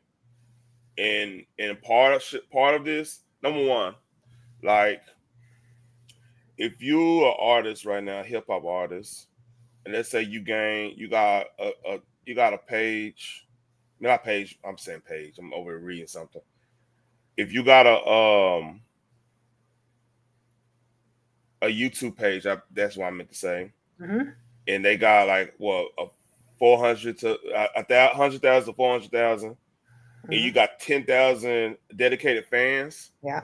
You could be a millionaire right Yeah, there.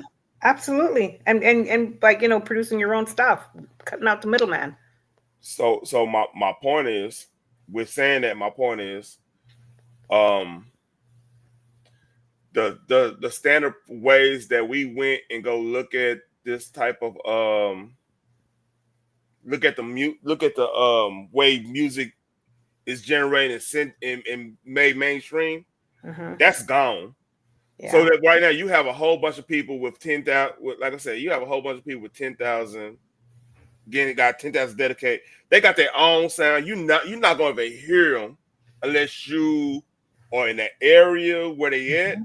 Yep. or you happen to go through the YouTube wormhole or find a new artist, Mm-hmm. which how many older people, anybody over 35 doing? Not a lot Right. of people doing that I agree. because the But word of even mouth. Well, go Mhm. ahead. No. Go Ooh. ahead. Finish. Sorry. Oh shit! Paul Heyman just oh damn.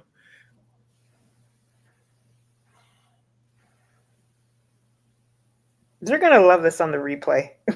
Dude, this is a good match. Shit. I'm over here like,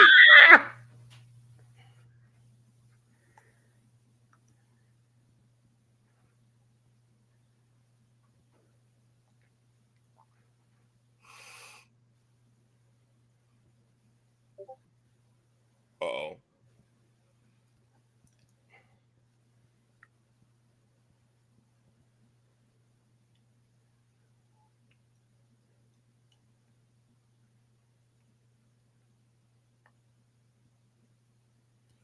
Oh shit.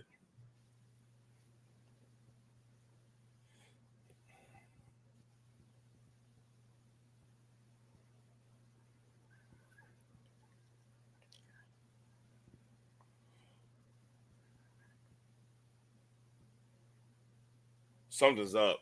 I Okay. oh man, this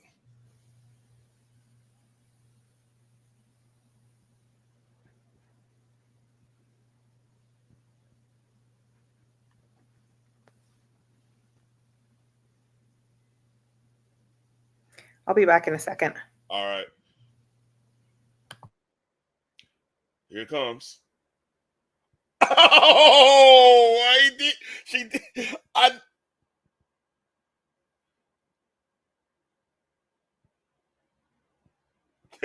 Oh shit. Oh shit.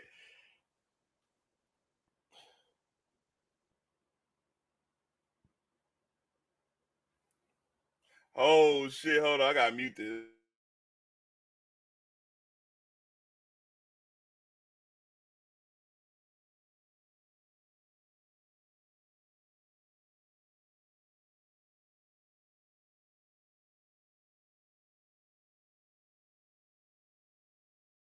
Cutting edge. This is crazy. I know. Something told me Seth was gonna win this. Let's see how this work.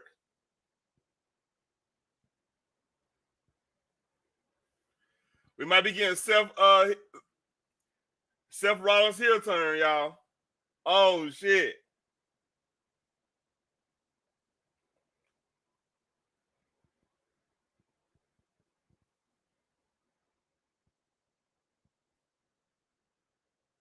No, I warn you. Ooh, I warn you, cutting edge. Nah. I warned you. I warned you. I said this.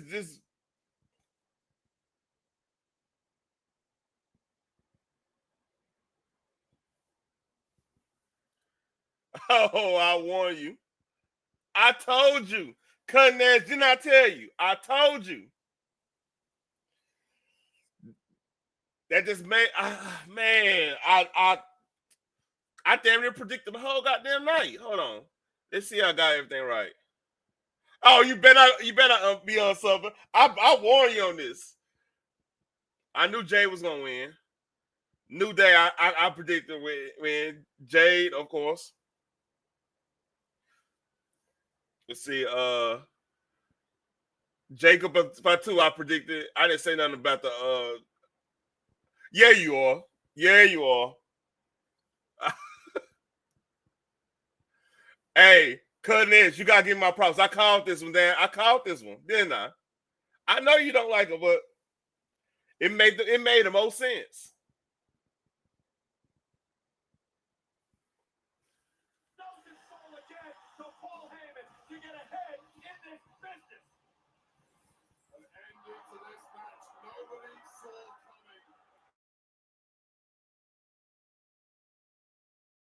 I called that. I called it. I was like that made sense to me. I was like, man, hold on. What's the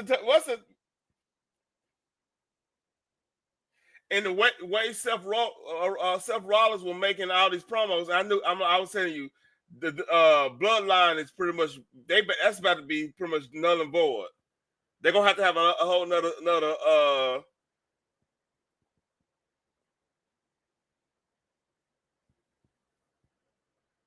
I called it. Oh, I might. Man, hey, I got set up the next live, but man, I called that shit. Hey, did you get the man?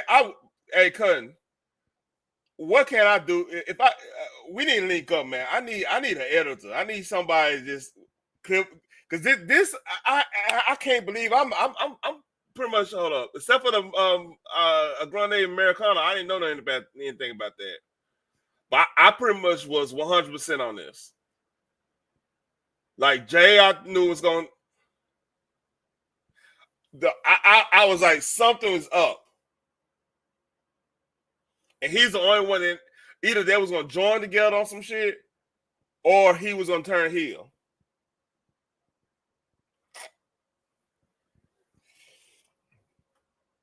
So, let me listen to some more. How long has this been the plan? It could have been weeks or months or years. With Paul Heyman, yeah, years potentially. We thought we knew Punk's situation, right? Damn. So what that tells me now, Seth and Jay, they about to do work. They about to do an angle.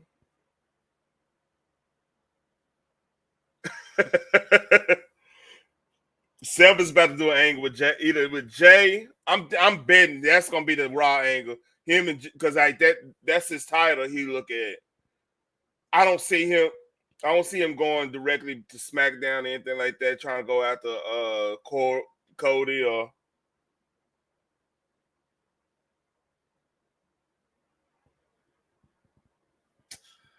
I called it. I think this is. I can't. Hey, this is perfect. This is like a. So unless any more people come in here, I think I'm about to end this and see what's going on. What's going on, man? But man, I called that one, dude. I called it. Hey, Genesis. Mm-hmm. I was telling Cutting Edge, I was like, man, Seth Rollins going to end up turning. He going to turn heel tonight. It's going to be something like that. Right. And he was like, man, I don't like it. And he going to win. I said, and Cutting Edge like, he don't like this wrestling. I said, it don't really matter. I pretty much got five, except for the luchador shit. Mm-hmm. I pretty much got all of them right. I didn't even guess on the luchador shit, the luchador one, because I don't even care about that one. But I pretty much got all the other matches right. I predicted it all right. Right. You see, Cutting Edge. Oh man. But I'm about to end this. All I've right. been on close to 4 hours. I think this was good. We had a good discussion. Yes, we did. So All thank right. you so much for the time. No problem. And Yep. thanks for doing what you did, man. I really do appreciate that. Oh, no worries. Yeah, you'll see me all up in the comments section. All right, appreciate it. Take care. All right, like, share, subscribe. Much love to everybody. Thanks for anybody that watched the replay. This is an awesome time, but this is fun. I'll be doing this tomorrow night. Shout out to everybody that joined. Much love.